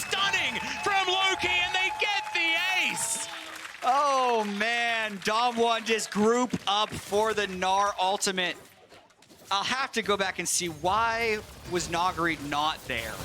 Like, he is playing so sloppily in this whole series. They picked DNK as the jungler. Maybe Nagari wanted to go back for some mana. Yeah, and then he just teleports in way far away from the rest of the team. I really put this almost entirely on Jace, because if this was a 5v5 and the team didn't have to all hide in the back of the pit for the Gnar and they could actually pull back out for a real fight, I don't think this happens. Celebrity doing a very good job ulting away from Nagari at the end of this fight. Yeah. To pick up the kill and keep it really just completely invalidating the Baron. The Baron power play is over. Yeah, there is no Baron. Baron's gone. It's dead. It's over. 5,000 gold is the lead for Dom1, but you wouldn't expect it. After a fight like that, you saw Celebrity's damage just huge. The way he kited Nagari at the end there is the reason why they were able to win, because they were really low health bars, right? He insta-kills the Kai'Sa in one of the iterations of that fight. It's a theory that that could have been a quadra kill for the Jace. It wasn't the case, though. He was able to trade 1-for-1 at the very end in that isolated moment. And that means that Celebrity dies, but all of Dom1 is the trade. And which, it does, by the way, is not worth it. Yeah, because it leaves the window open now for Celebrity to carry. Yeah. Right? We have, yes, we do have a bot lane Yasuo. We don't have the same type of sustained damage threat that you get from the 3-item Kai'Sa. Still 6,000 gold lead, still, you know, Dom1 macro versus Loki macro, and Loki says they just go for kills for their general strategy, but getting rid of the Baron and winning that fight gives them a bit of a chance. Well, Nagari has to flash to get out of the way of the Solar Flare. Couldn't proc his Edge of Night fast enough. Presses all of those buttons as quickly as he can, but Dom1 looking like they're scattered a little bit. Not their true, well-oiled, coordinated selves. Is the Baron no longer a thing to fight for? The Mountain Drake was taken by Loki as well. Still have to wait 3.5 minutes for that objective to be on the board. And Dom1 are looking for poke damage with the Jace, but he's the only member of the squad, apart from, I guess, a Gragas that can really help with that. And even then, it's not necessarily working, because there is a fair bit of ability to soak here. Venus stands in front, presses W. Things feel all right. Yeah, and if Skarner and Gnar both build up towards potentially Rand wins, or even just armor health items like a Dead Man's Blade or something, they'll be much more resilient to Dom1. Because like we talked about, hey, what's their bot lane going to be? They do need to worry a little bit about damage spread later in the game. They do that. Technically, their 3 main carry roles are all physical damage, and if Canyon misses his skill shots in a fight, it's a front line that's going to be relatively difficult for Dom1 to take down. Well, you can see that gold graph. Certainly fallen back. See that little spike there? I believe that was just as the Baron went down. And then immediately, we had a bit of a change. 9.5k gold would be a massive throw. Yeah. Yeah. Yeah. We're not there yet, though. They still have control of pretty much the whole map. Yeah, I wouldn't go applying for baseball teams or anything like that yet, Dom1. Not necessary. As the all vision around this Baron pit is certainly belong to them. We've got identical spawn timers down to the second on the Dragon and the Baron, which is cool. I'm trying to like look at them back both at the same to time, see right? if they actually are completely identical. I think they seem ridiculously close. Because these timers are automatic. It's not like someone pressed start on both of them. I'm pretty sure they're automatic in the spectator class. Does the circles help you pay attention? Yeah. It's my first use of Is circles. the one on the right a little behind? I think the Baron's a little bit earlier. Okay. I think if you were going to objectively go to the one that spawns first, it's the Baron. Yeah. But, yeah. I can get rid of those circles now. I'm a little bit excited. There's my first circle. Yeah, it's almost like the game where there's a square bouncing around on the screen. You're trying to wait for it to the corner. I've never seen timers this sync in my life. I know. This is amazing. And the kills are the same. Oh my. Both teams have a Mountain And the Drake. scores are the same. And the turrets are completely different. The Drakes are completely different. It's a disaster. Yeah, 1-1, 11-11. Yeah. Oh, wow, for a second. Oh, everything yeah. was- We had like 1-1-1-1. It's just binary, everything. I don't know, man. Maybe there's some trickery at work. Speaking of trickery at work, Jad, I want to bring it back to the game just a little bit and look at the warding here. because you can see that line of control ward that Damwon have set up. This is the suffocation that Damwon are capable of in the mid to late game, where they just make sure that there's just a whole bunch of your jungle camps that you're not allowed to take. Yeah, and I wonder, like, Loki would have to take a big risk here if they wanted to just rush Baron, because if I'd expect Damwon to just have Baron vision and then have someone go kind of lazily take Mountain Drake. So you'd have to guess, right? As that happens, Loki is kind of guessing, but there's a high chance to get caught out here. Oh, DNK once again down to half. It's another barrel to come back. The last breath, and into the death chamber goes the Scorpion.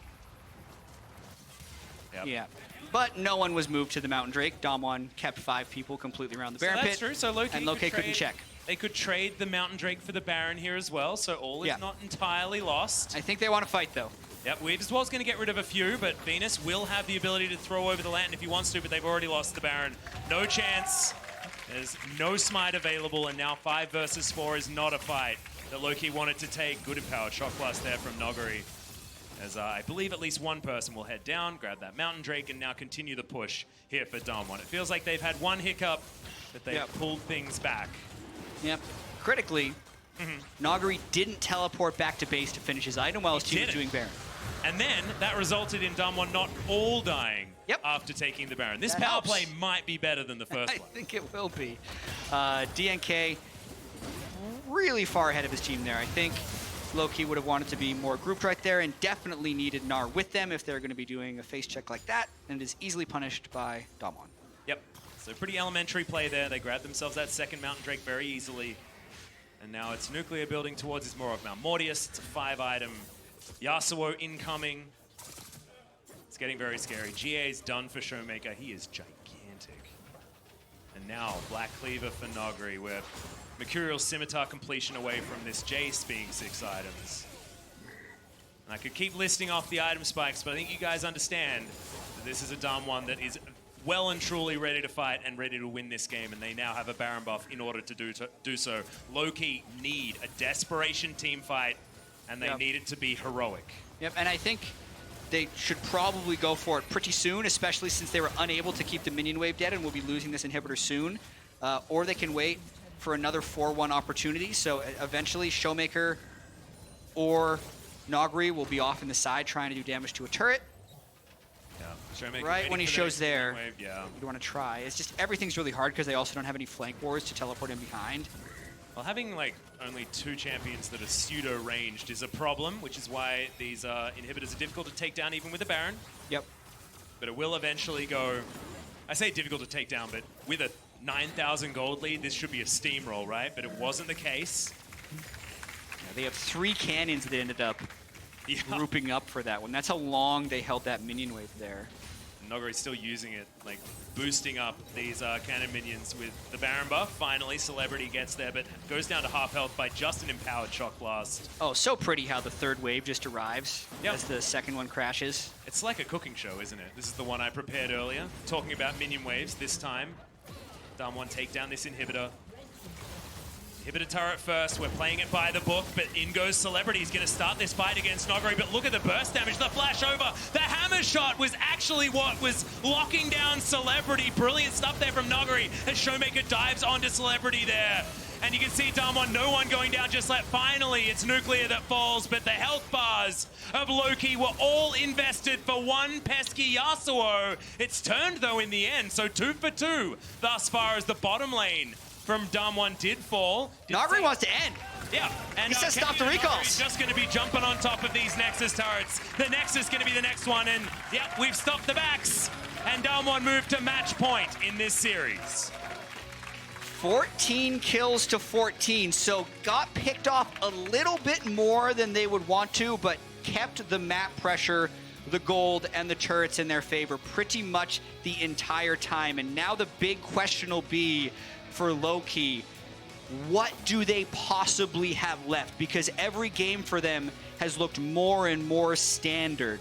Damwon has done more and more to counter them. It feels like it's more and more one-sided as well, the further we go in this series. It's like Damwon have warmed up to the best of fives on the big stage and are now ready to really bring it home. That being said, crazier things have happened, Jat. Like a game 1 victory for Loki. Exact. Crazier things happened not an hour ago, you know? So Loki, they're not out of it yet, and they do just need to keep their heads in it, keep that mental together, which can be very hard to hold on to. But remember, they have nothing to lose, right? They are by a huge margin the underdogs in this matchup, and in comparison to all of the other best of fives that we have, this is the most askew. So by taking one game, that's fantastic. And the State Farm analyst desk is standing by to break that one down.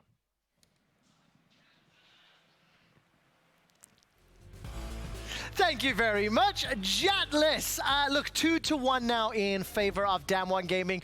All credit to Damwon. Once the games have kind of become a little bit more traditional, a little bit more fundamental, as we were saying from the previous one, Damwon are clearly pulling ahead. Let's pull out the draft and talk a little bit about how exactly Damwon went on to win. It was mostly a clinical game, with the exception of the Baron. Yeah, and I think the draft is a great place to start in these conversations because it's really important on blue side to be able to have flex picks to ensure a strong draft. And Damwon is the only team that I've seen this Worlds that looks very convincing on the Renekton flex pick. So they're able to move that into multiple areas. The reason I didn't like this draft from Loki's perspective was that they went for the Gnar counter pick into Renekton. However, we know it's a flex. We know they're probably not going to play Gnar mid. And they already had a counter in the Yasuo locked in. Like, they could just send Yasuo top. Yasuo Gragas is going to absolutely destroy that lane.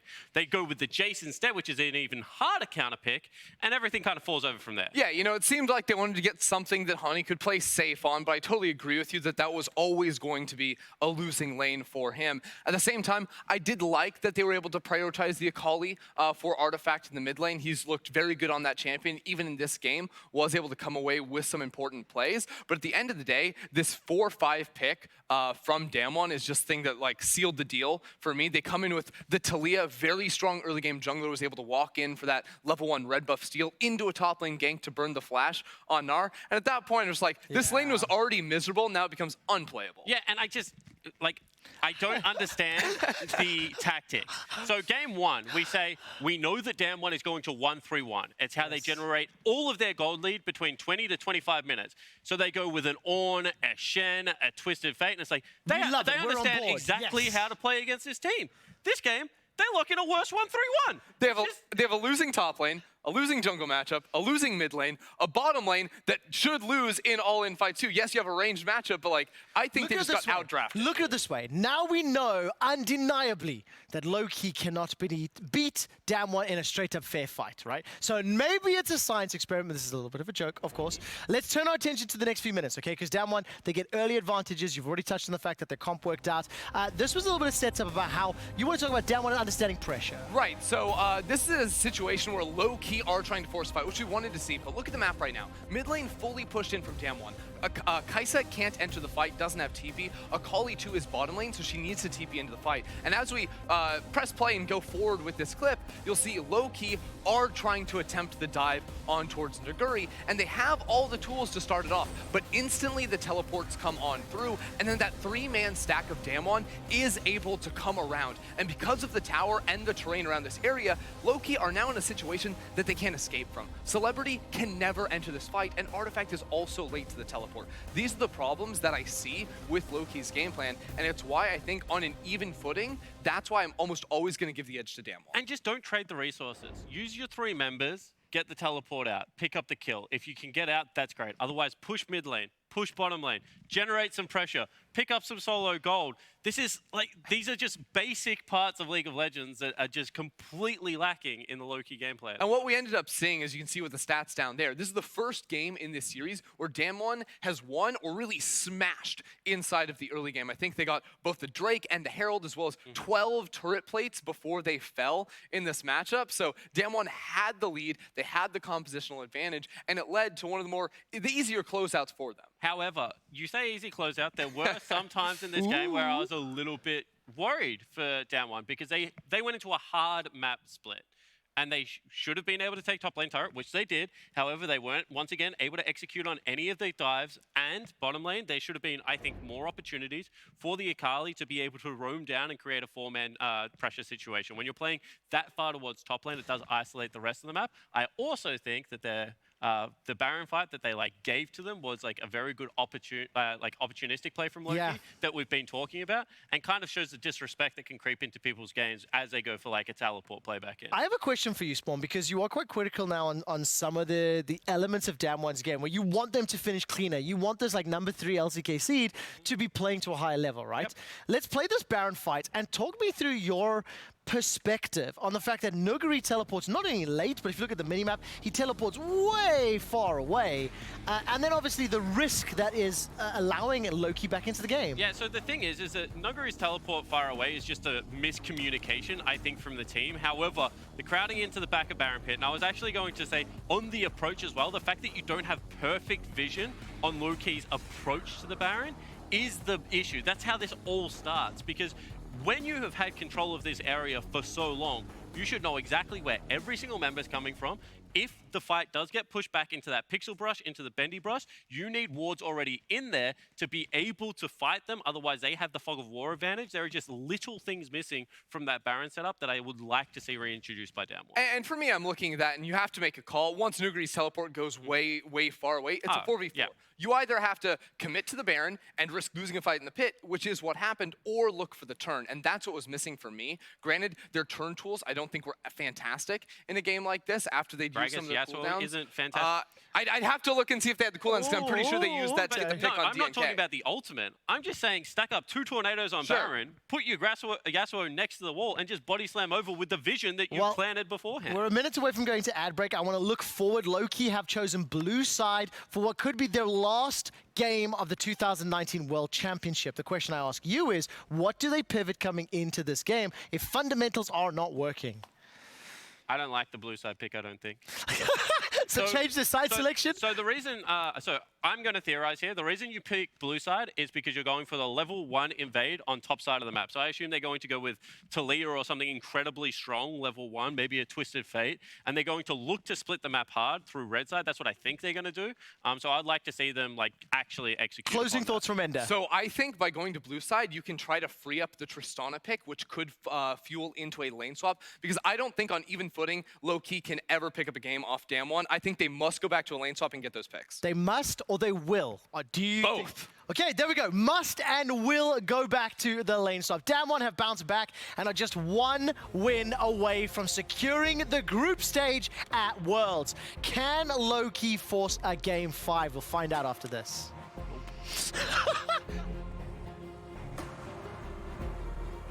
Has snuck in here, gets a decent stun as there's the flash zenith blade. Beryl does have the aftershock, but it's not enough. That was, I think that was planned, I would assume, as the last plate. One of the last plates going to be taken down here as the burst damage is easily enough. Yeah, should be dead underneath this turret. The Impale is in, all too easy, but now Showmaker turns up. Nard back underneath this turret, but now the rest of Damwon gets in here. The last breath, Venus looking to go down second as the Gnar was already dead. Noguri, not even in the pit, but Canyon is going to be able to get that one locked down. Oh, the boot back. There it is. The 4-man Gnar into the wall. Could this be Loki's team fight already to have gone down as Noguri gonna have to do it by himself? Brilliant stuff there from Noguri as Showmaker dives onto Celebrity there. And you can see Damwon, no one going down just like finally it's Nuclear that falls, but the health bars of Loki were all invested for one pesky Yasuo. It's going to be jumping on top of these Nexus turrets. The Nexus is going to be the next one, and yep, we've stopped the backs. And Damwon moved to match point in this series.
Welcome back to the LEC studio, host of the play-in stage. It is game 4, and Damwon have the match point. An expected part of this series, you'd have to admit, from everyone. But it came a little bit later than we otherwise would have thought. And so Loki Esports, they are still in this one. But is there any cheese left in their pantry? Well, the thing that's left is Ornn, because that's the ban that Damwon has had to drop, moving back to the red side since they wanted to ban Pantheon. If we do want to see another lane swap from Loki, which it's a tall order. I can understand why they wouldn't want to go back to it, since that's the type of thing that, you know, Coach Kim from Damwon could just kind of drill with them afterwards, after they lose game 1. But yeah, I think after what's happened in games 2 and 3, I think Loki should go back to it. Well, the Lee Sin going to be locked in here by Damwon, and the expected lock-in afterwards would be something like the Xayah. Xayah has been banned throughout this entire series. Yep. We've seen this so many times. When you're on the red side, it's all about getting those color-coordinated picks alongside the Lee Sin. See whether the Rakan pick away is going to be there from the Loki Esports, but otherwise, Damwon will be locking that one away last. Yeah, I could see Rakan being an important takeaway. Also, having the lane against Rakan. Ezreal Rakan. It's actually not bad if they wanted to go for it. Okay, we're going. No. We're going Yasuo Gragas. And I love this because Ezreal has been flexed into the mid lane quite a lot. If we've been having a look at Solo Cube, you've been watching Faker's stream. He's been playing so much mid lane Ezreal. So in theory, Artifact could be on that one. So still not entirely sure where everything is going. But we are sure that Showmaker has locked away Akali. They just don't care about the Rakan. They want to make sure that Showmaker has comfort. Yeah, and it also means that we'll likely see Beryl on something like Alistar again. Yeah. Rather than the Rakan, assuming Loki actually decides to ban out that strong combo, and a bit of a support pinch, the Braum ban. Actually really interesting. Why I think they might do that is Ezreal Braum is an incredibly strong level 1 invade, which could potentially allow Loki to set up something creative, and I can kind of see just Damwon trying to cover any possible area of disadvantage. See whether Thresh is the next thing that Damwon looks at. Another knockback displacement that Loki could utilize, but the Pike is where we're going to see that. Does also have similar situation there, as now Damwon do have the Alistar available. Nautilus was what Loki decided to go for. And Yuumi is what we've seen in the past, and the Xayah Yuumi works out really well. The cat goes inside the Xayah, and then Xayah goes untargetable, and that's 2 people that are untargetable. I hope they do Nidalee. In that Featherstorm is okay. DNK gonna take the Nidalee, and there's Aatrox locked in as well. This is really short range, but I love it because you've got all of that, all those dive tools, all of those knockups, and Ezreal with all of the self-peel as Nogari thinking about a favorite of his. This would be another one, but we're cycling through and we'll see where Damwon land when it comes to their top laner. Well, Kennen is the more known good pick into Aatrox, so they're going to do that. Yep. I like it. That was really well done, Jed. It's funny, Alice. I feel like if this was game 1, they would have locked the kill. Yeah, I think so feel like too. the mindset of Damwon has changed in either trying picks out or proving that they can pick something to, no, we actually just must beat them now because we don't want to be embarrassed. The thing I really like, though, is that Yuumi Cannon is such a cool combo at the same time. Like, you get all the adaptive damage, but also extra movement speed to get the little rat into the back line. Yeah. Super cool. There's a lot of cool stuff about picking Cannon here in this composition. They're both small. That's true, yeah. First Nidalee picker ban, though.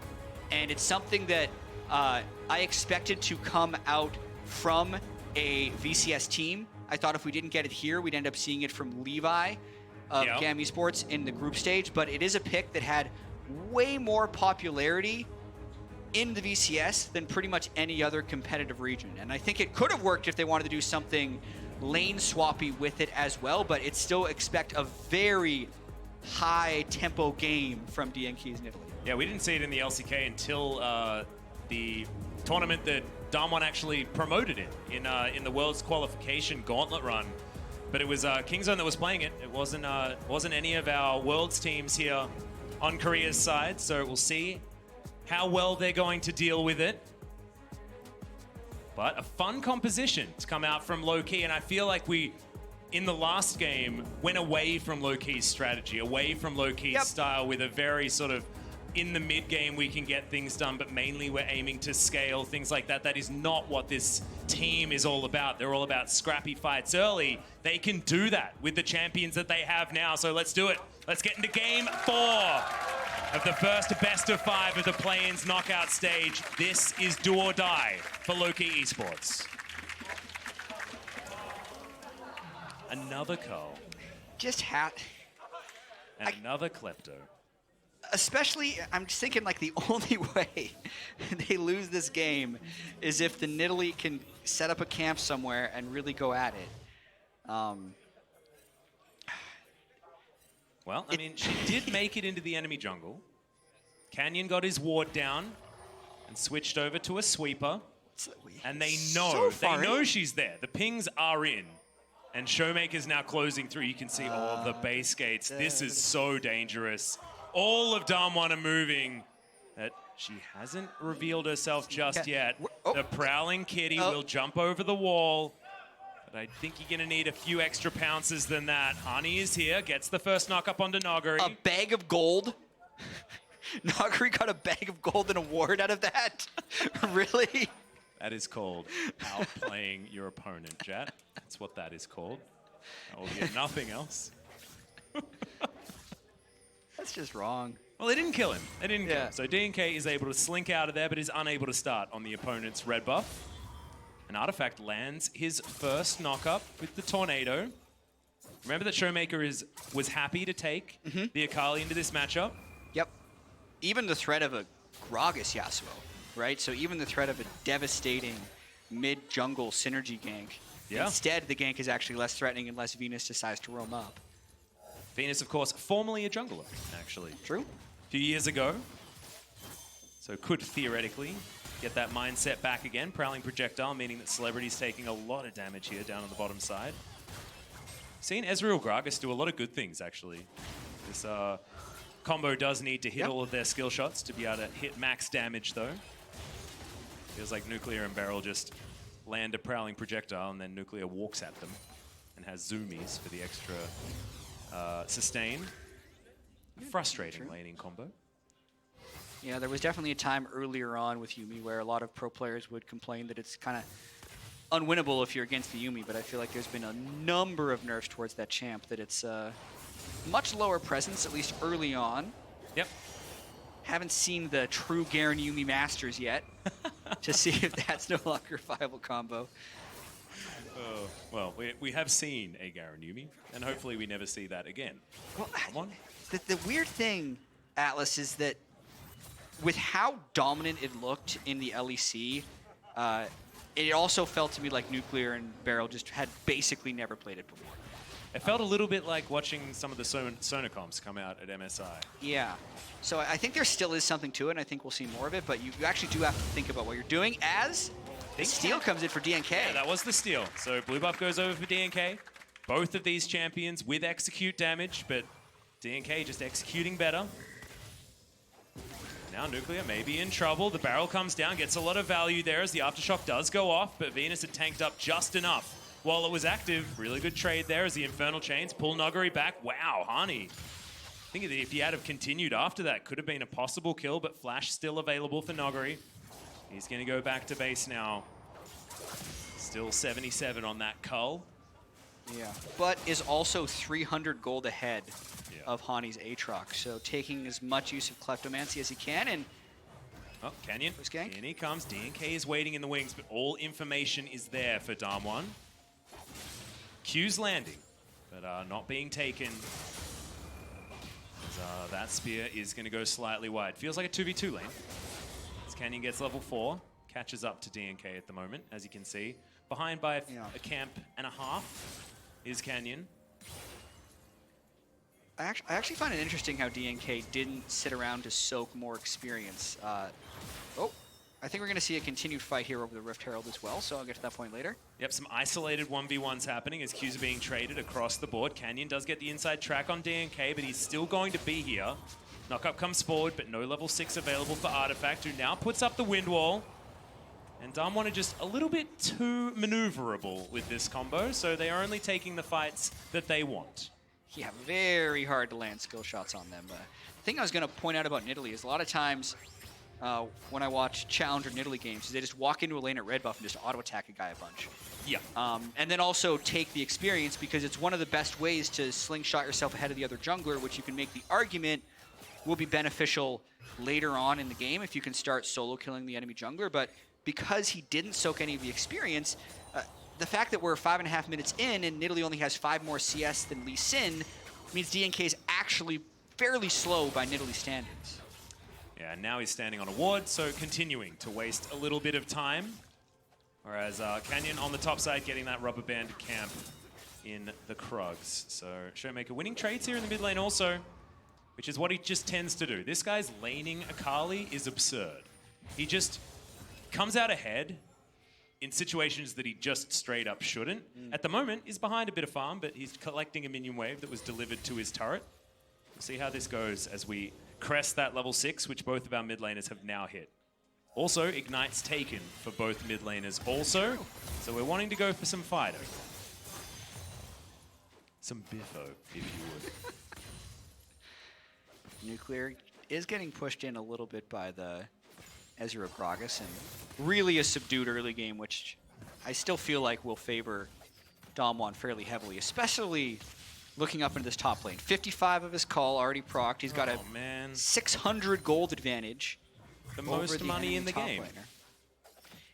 And like, this is why he starts call. This is why he goes Kleptomancy, right? Because this is how he plays, but it's also sometimes feels just so risky. Oh yeah, when he's up against a top laner that's able to actually punish the fact that he just doesn't have as many battle stats as his opponent. Might see a dive bottom here, level 6 Yasuo. Yep, Artifact, they know that he's there, but immediately you've got the exhaust. Venus taken down, the turnaround is beautiful. The first time Damwon's bottom lane has outplayed as he's going to set up his own knock-up, but Artifact taking the turret shots. The Prowling Projectile is there as well, but Beryl looking to try and get them back. Good knock-up comes out, but no more ultimates available, and that is a 1-for-1 that probably shouldn't have happened for Damwon. In a 4v2, so now we have to see what Damwon does with the rest of it. Barrow tries to get a kill with his ultimate. He just solo ulted Artifact. He tried. That's what I like to see. That's brilliant. Teleport back there from Nuclear. No harm, no foul. The teleport was already on cooldown from Celebrity. Yeah, two kills. That is just a win for Damwon. Yeah, straight up 2 kills in a 2v4 for Damwon. So just huge advantage since we're already talking about an incredibly scary Kennen getting formed in the top lane. Mm-hmm. And who's going to be invested to try and get that Kennen to be off that big position as Venus just dies towards the bottom side of the map. And DNK is just given the runaround. Nuclear just walking. Zoomies will be available once again. And Nuclear, even though he doesn't have his flash, it doesn't seem to matter. The rest of the Goon Squad making their way down. On down one side is Canyon and Showmaker looking for a potential dive. But this is what happens when it's not a jungle Gragas. You are very squishy without the Aftershock available. Yeah, Burning Flash at level 4 right here. The reaction time from Nuclear, very key. It's mainly, I actually credit that reaction time to the control ward in the Tri-Brush there, because he wouldn't be as fearful of a body slam if he didn't see Yasuo. So that allows them to turn that kill around. Then also the turret getting locked onto Celebrity and very nearly killing Artifact as well. Beryl ends up hitting 6 and also ulting to get the Yasuo's flash later. All going pretty well for Damwon. Probably the best early game that we've seen so far from this team. And this is the match point. This will get them to the group stage in either Group B or Group D. Can't be in the same group as either Griffin or SKT. Yeah, and oh man. That draw that we're going to have at the end of tomorrow just has so much significance. Oh, yeah. It's who goes in Groups B and Groups D out of this. Yeah, North American fans need to be paying a lot of attention to that draw. As Noguri looking to try and kill Honey as DNK dives on in. He has to land this Q, but he doesn't. Doesn't matter. Dives on in, gets the pounce, easy peasy, dead cannon. That's the amount of pressure that Noguri is able to offer. All the flashes in that exchange did get blown, but now Venus is in the mid lane trying to set up for his Yasuo. Yeah, still not even a level 6 Gragas though, so Showmaker would have to go really far in. It's not like you can just get the Yasuo ult off of Gragas ult. Come at him from the other angle though. Yep, does go into his Shroud. The 5-point strike is getting some work done. Q's being traded, both of them being missed. E lands there as Showmaker dives on forward onto Artifact, sets up his own knockup. Q is going to land it. Immediately everyone is eviscerated on LK's side. Oh dear, Noguri turns up with the teleport, and that was pretty high value. And this, I think, is the type of game a lot of people imagined. Nice ult there by Nuclear. Yeah, and ult trades. When they saw this draw, it was this undefeated Damwon team from the play-in stage to a low-key team that looked very mixed in 2-2ing what was seen as the easiest play-in group, but for so much of this, Loki has been making surprise moves, but now Damwon just seem to be dominating. They do. And how did Celebrity lose his entire health bar? Feathers? I think it was just some feathers. Projectiles from Yumi? Something was happening, and it was bad news for the Ezreal as Shelly went down as well. Canyon just soloing that one out. It feels like Damwon are able to just grab whichever objective they feel like taking. And DNK can't find the impact. This Nidalee is such feast or famine. If you don't get things done, if you don't get that control, she can feel so useless. So once again, Noguri's just stealing plates everywhere.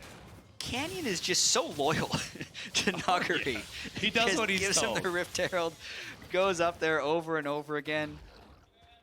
And this series, we're going to watch this fight one more time in the mid lane. Artifact trying to bide his time to get the right ult off, but watch for Canyon's kick. The cooldown is actually up, even though it doesn't show it in the spectator. Oh, that was so beautiful. Kicking through the opponent. Yep, and then lining them up so that Showmaker's ult was able to connect the dots there as well. Very nicely done. Knock-up not going to be taken there as Artifact can't see the Akali. I believe put down the Shroud was going to be fine, but dive bot lane. Still trying to hold on. Celebrity doing the best that he can. Another plate probably will be taken as there's the Prowling Projectile to show that he's in trouble. Already down to no health at all. And the teleport is far too late. They dealt with the minion wave, but Damwon dealt with the AD carry within a couple of autos. Yeah, Nuclear really getting very far ahead this game as well, whereas the Kleptomancy and the friendship from Canyon is helping Noguri likely still have the most gold in the game. Yep, 300 more than Nuclear. He's already got 2 items. That's a completed Proto Belt and a completed Morellonomicon. As we see another fight, final chapter is read out to Venus, who does get the help of his friendly Yasuo. The Wind Wall does a lot of work there as Canyon. You know how long that lasts, dude. But that's okay. Throws his Q right into it. As okay, Showmaker, that is not where you want to be, but does dive back. Flash utilized. Yep.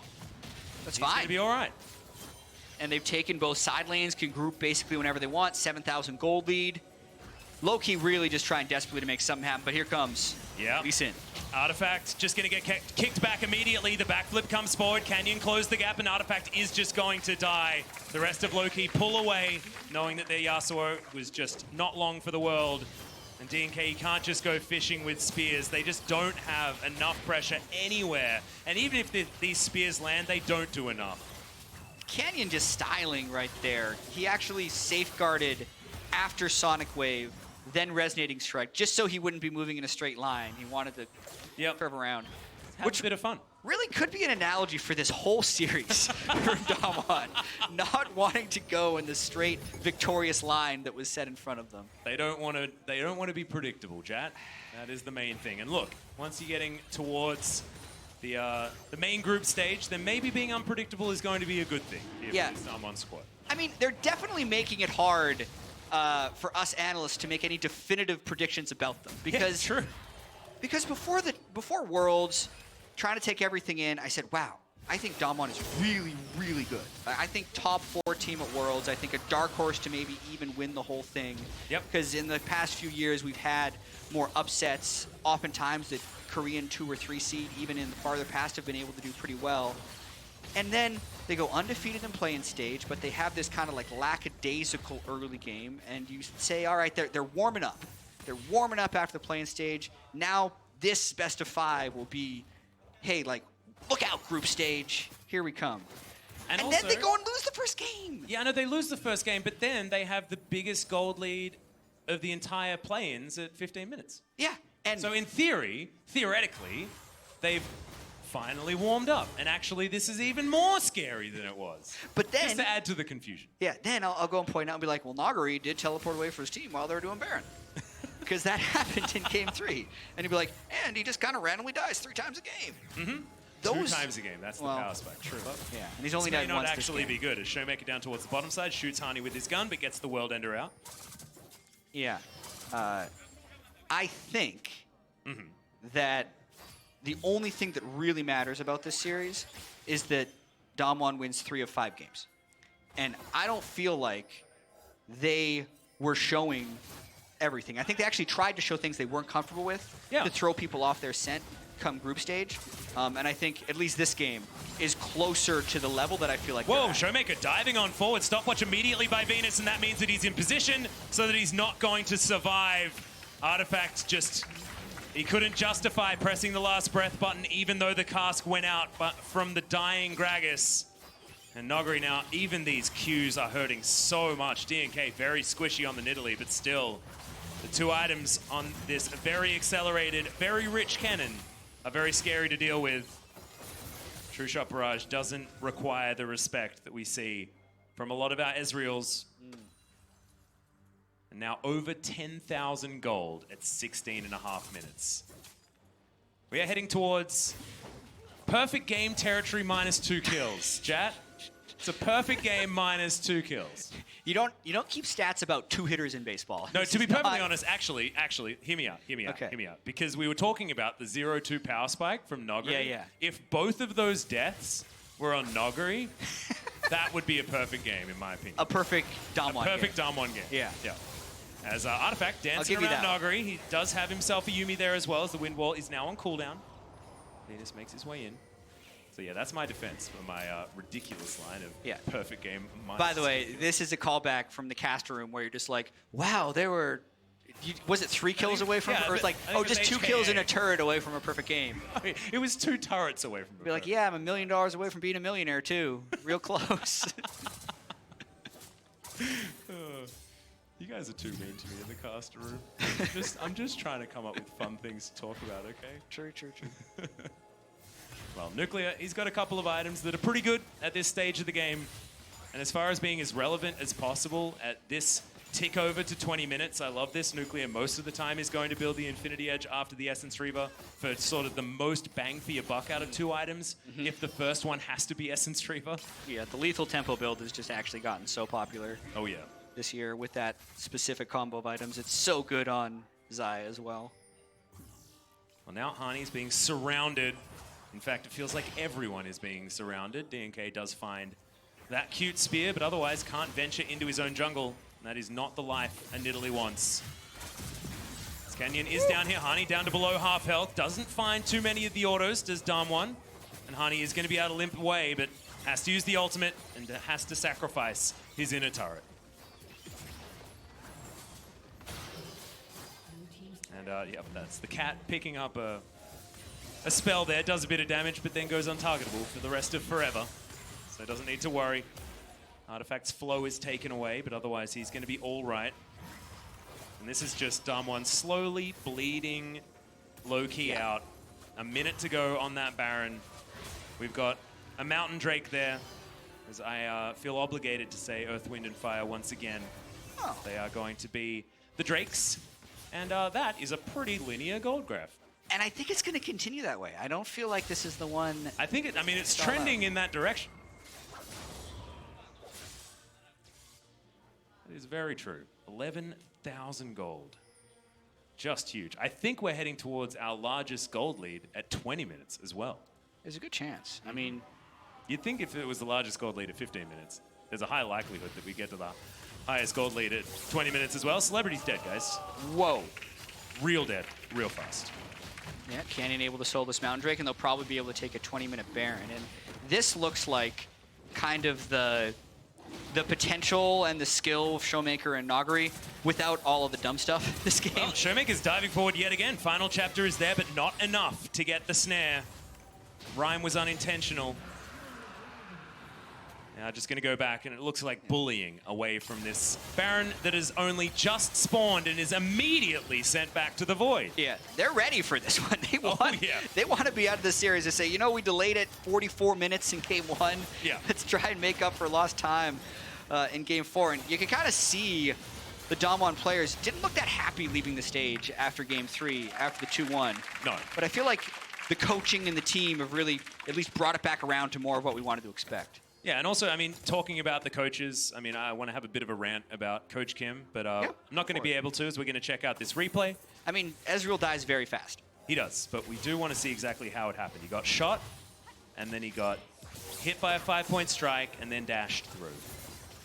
He's theoretically hit by 4 abilities, and he was instantly dead. Did you circle some stuff? I was trying. I didn't see any circles. I picked a small circle when I should have picked Where were the circles? Were they there? We have question marks as well. Were they there? Yeah. Okay. I think that's actually the most underutilized part of this screen. Yeah.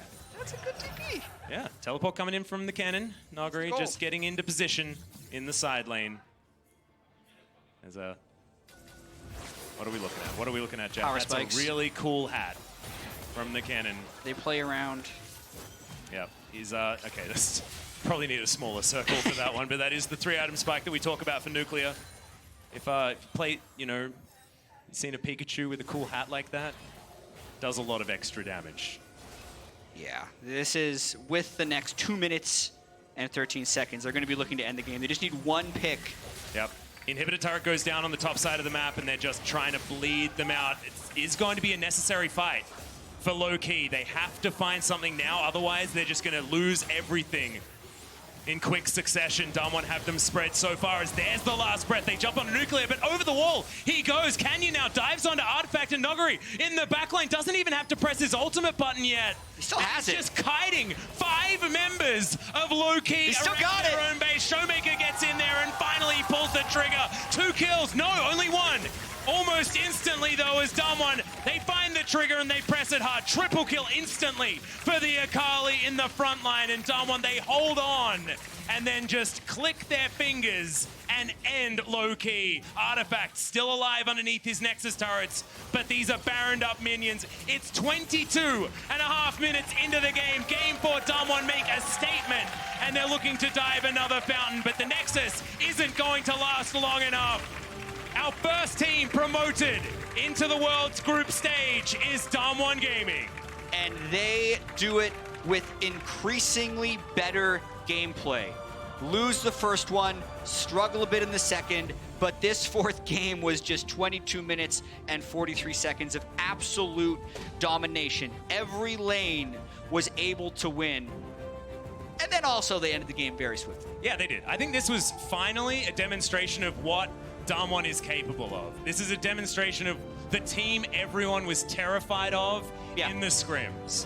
This is the squad that we've been waiting to see, and yeah, they had a bit of fun during the play-in group stage. They had a bit of fun earlier on in this series, but when it came down to the brass tacks, when it came down to needing to win this game and showing exactly who they were as a team, like, it's undeniable. They're terrifying. And low-key esports, even though they have defeat, they do take their region's first victory over the LCK. They accomplished that in game 1. So obviously a little bit disappointed, but they'll... And also their early games in the first couple Damwon of games needs to were work on fantastic. the high five lines as well.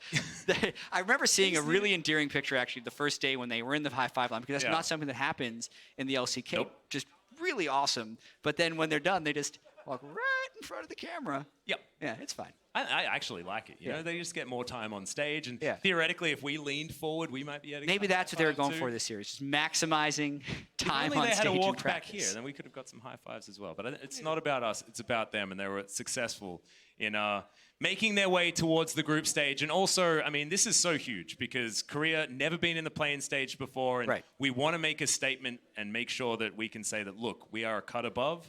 And I think Damwon have demonstrated that so far in the play-in stage. So good to see. And every player kind of had some of their down moments and some of their up moments. Like Nuclear's first day, he looked awful. You saw Oh, memes getting posted online about how there was 2v5 and Nuclear was doing nothing. Yep. And then I think on day 4 of the group stage, he played much better. And in this game in particular, right? Yeah. Him and Beryl together actually looked extremely His well. Featherstorm timings were fantastic this game, and I think better than a lot of what we've seen from Nuclear in the past. As we have a look at a replay, this is another example of Nuclear being good. That flash timing, stunning. Yeah, also having the feathers on the ground so they could lock Venus in here. It was a poor dive by Loki. They would have wanted to have DNK here much earlier, but the fact that with everything that was happening top lane, for them to be able to get a 2-for-1 on the 4-man dive, and then as DNK is coming in for the gank, just sidestepping the body slam, getting the kill, ring around the Rosie on DNK. Just crazy. And holding onto that barrel. I mean, I don't think Venus actually pressed the I'm going to explode my Q button. And a little bit of a disaster there. That does help slow down your opponent.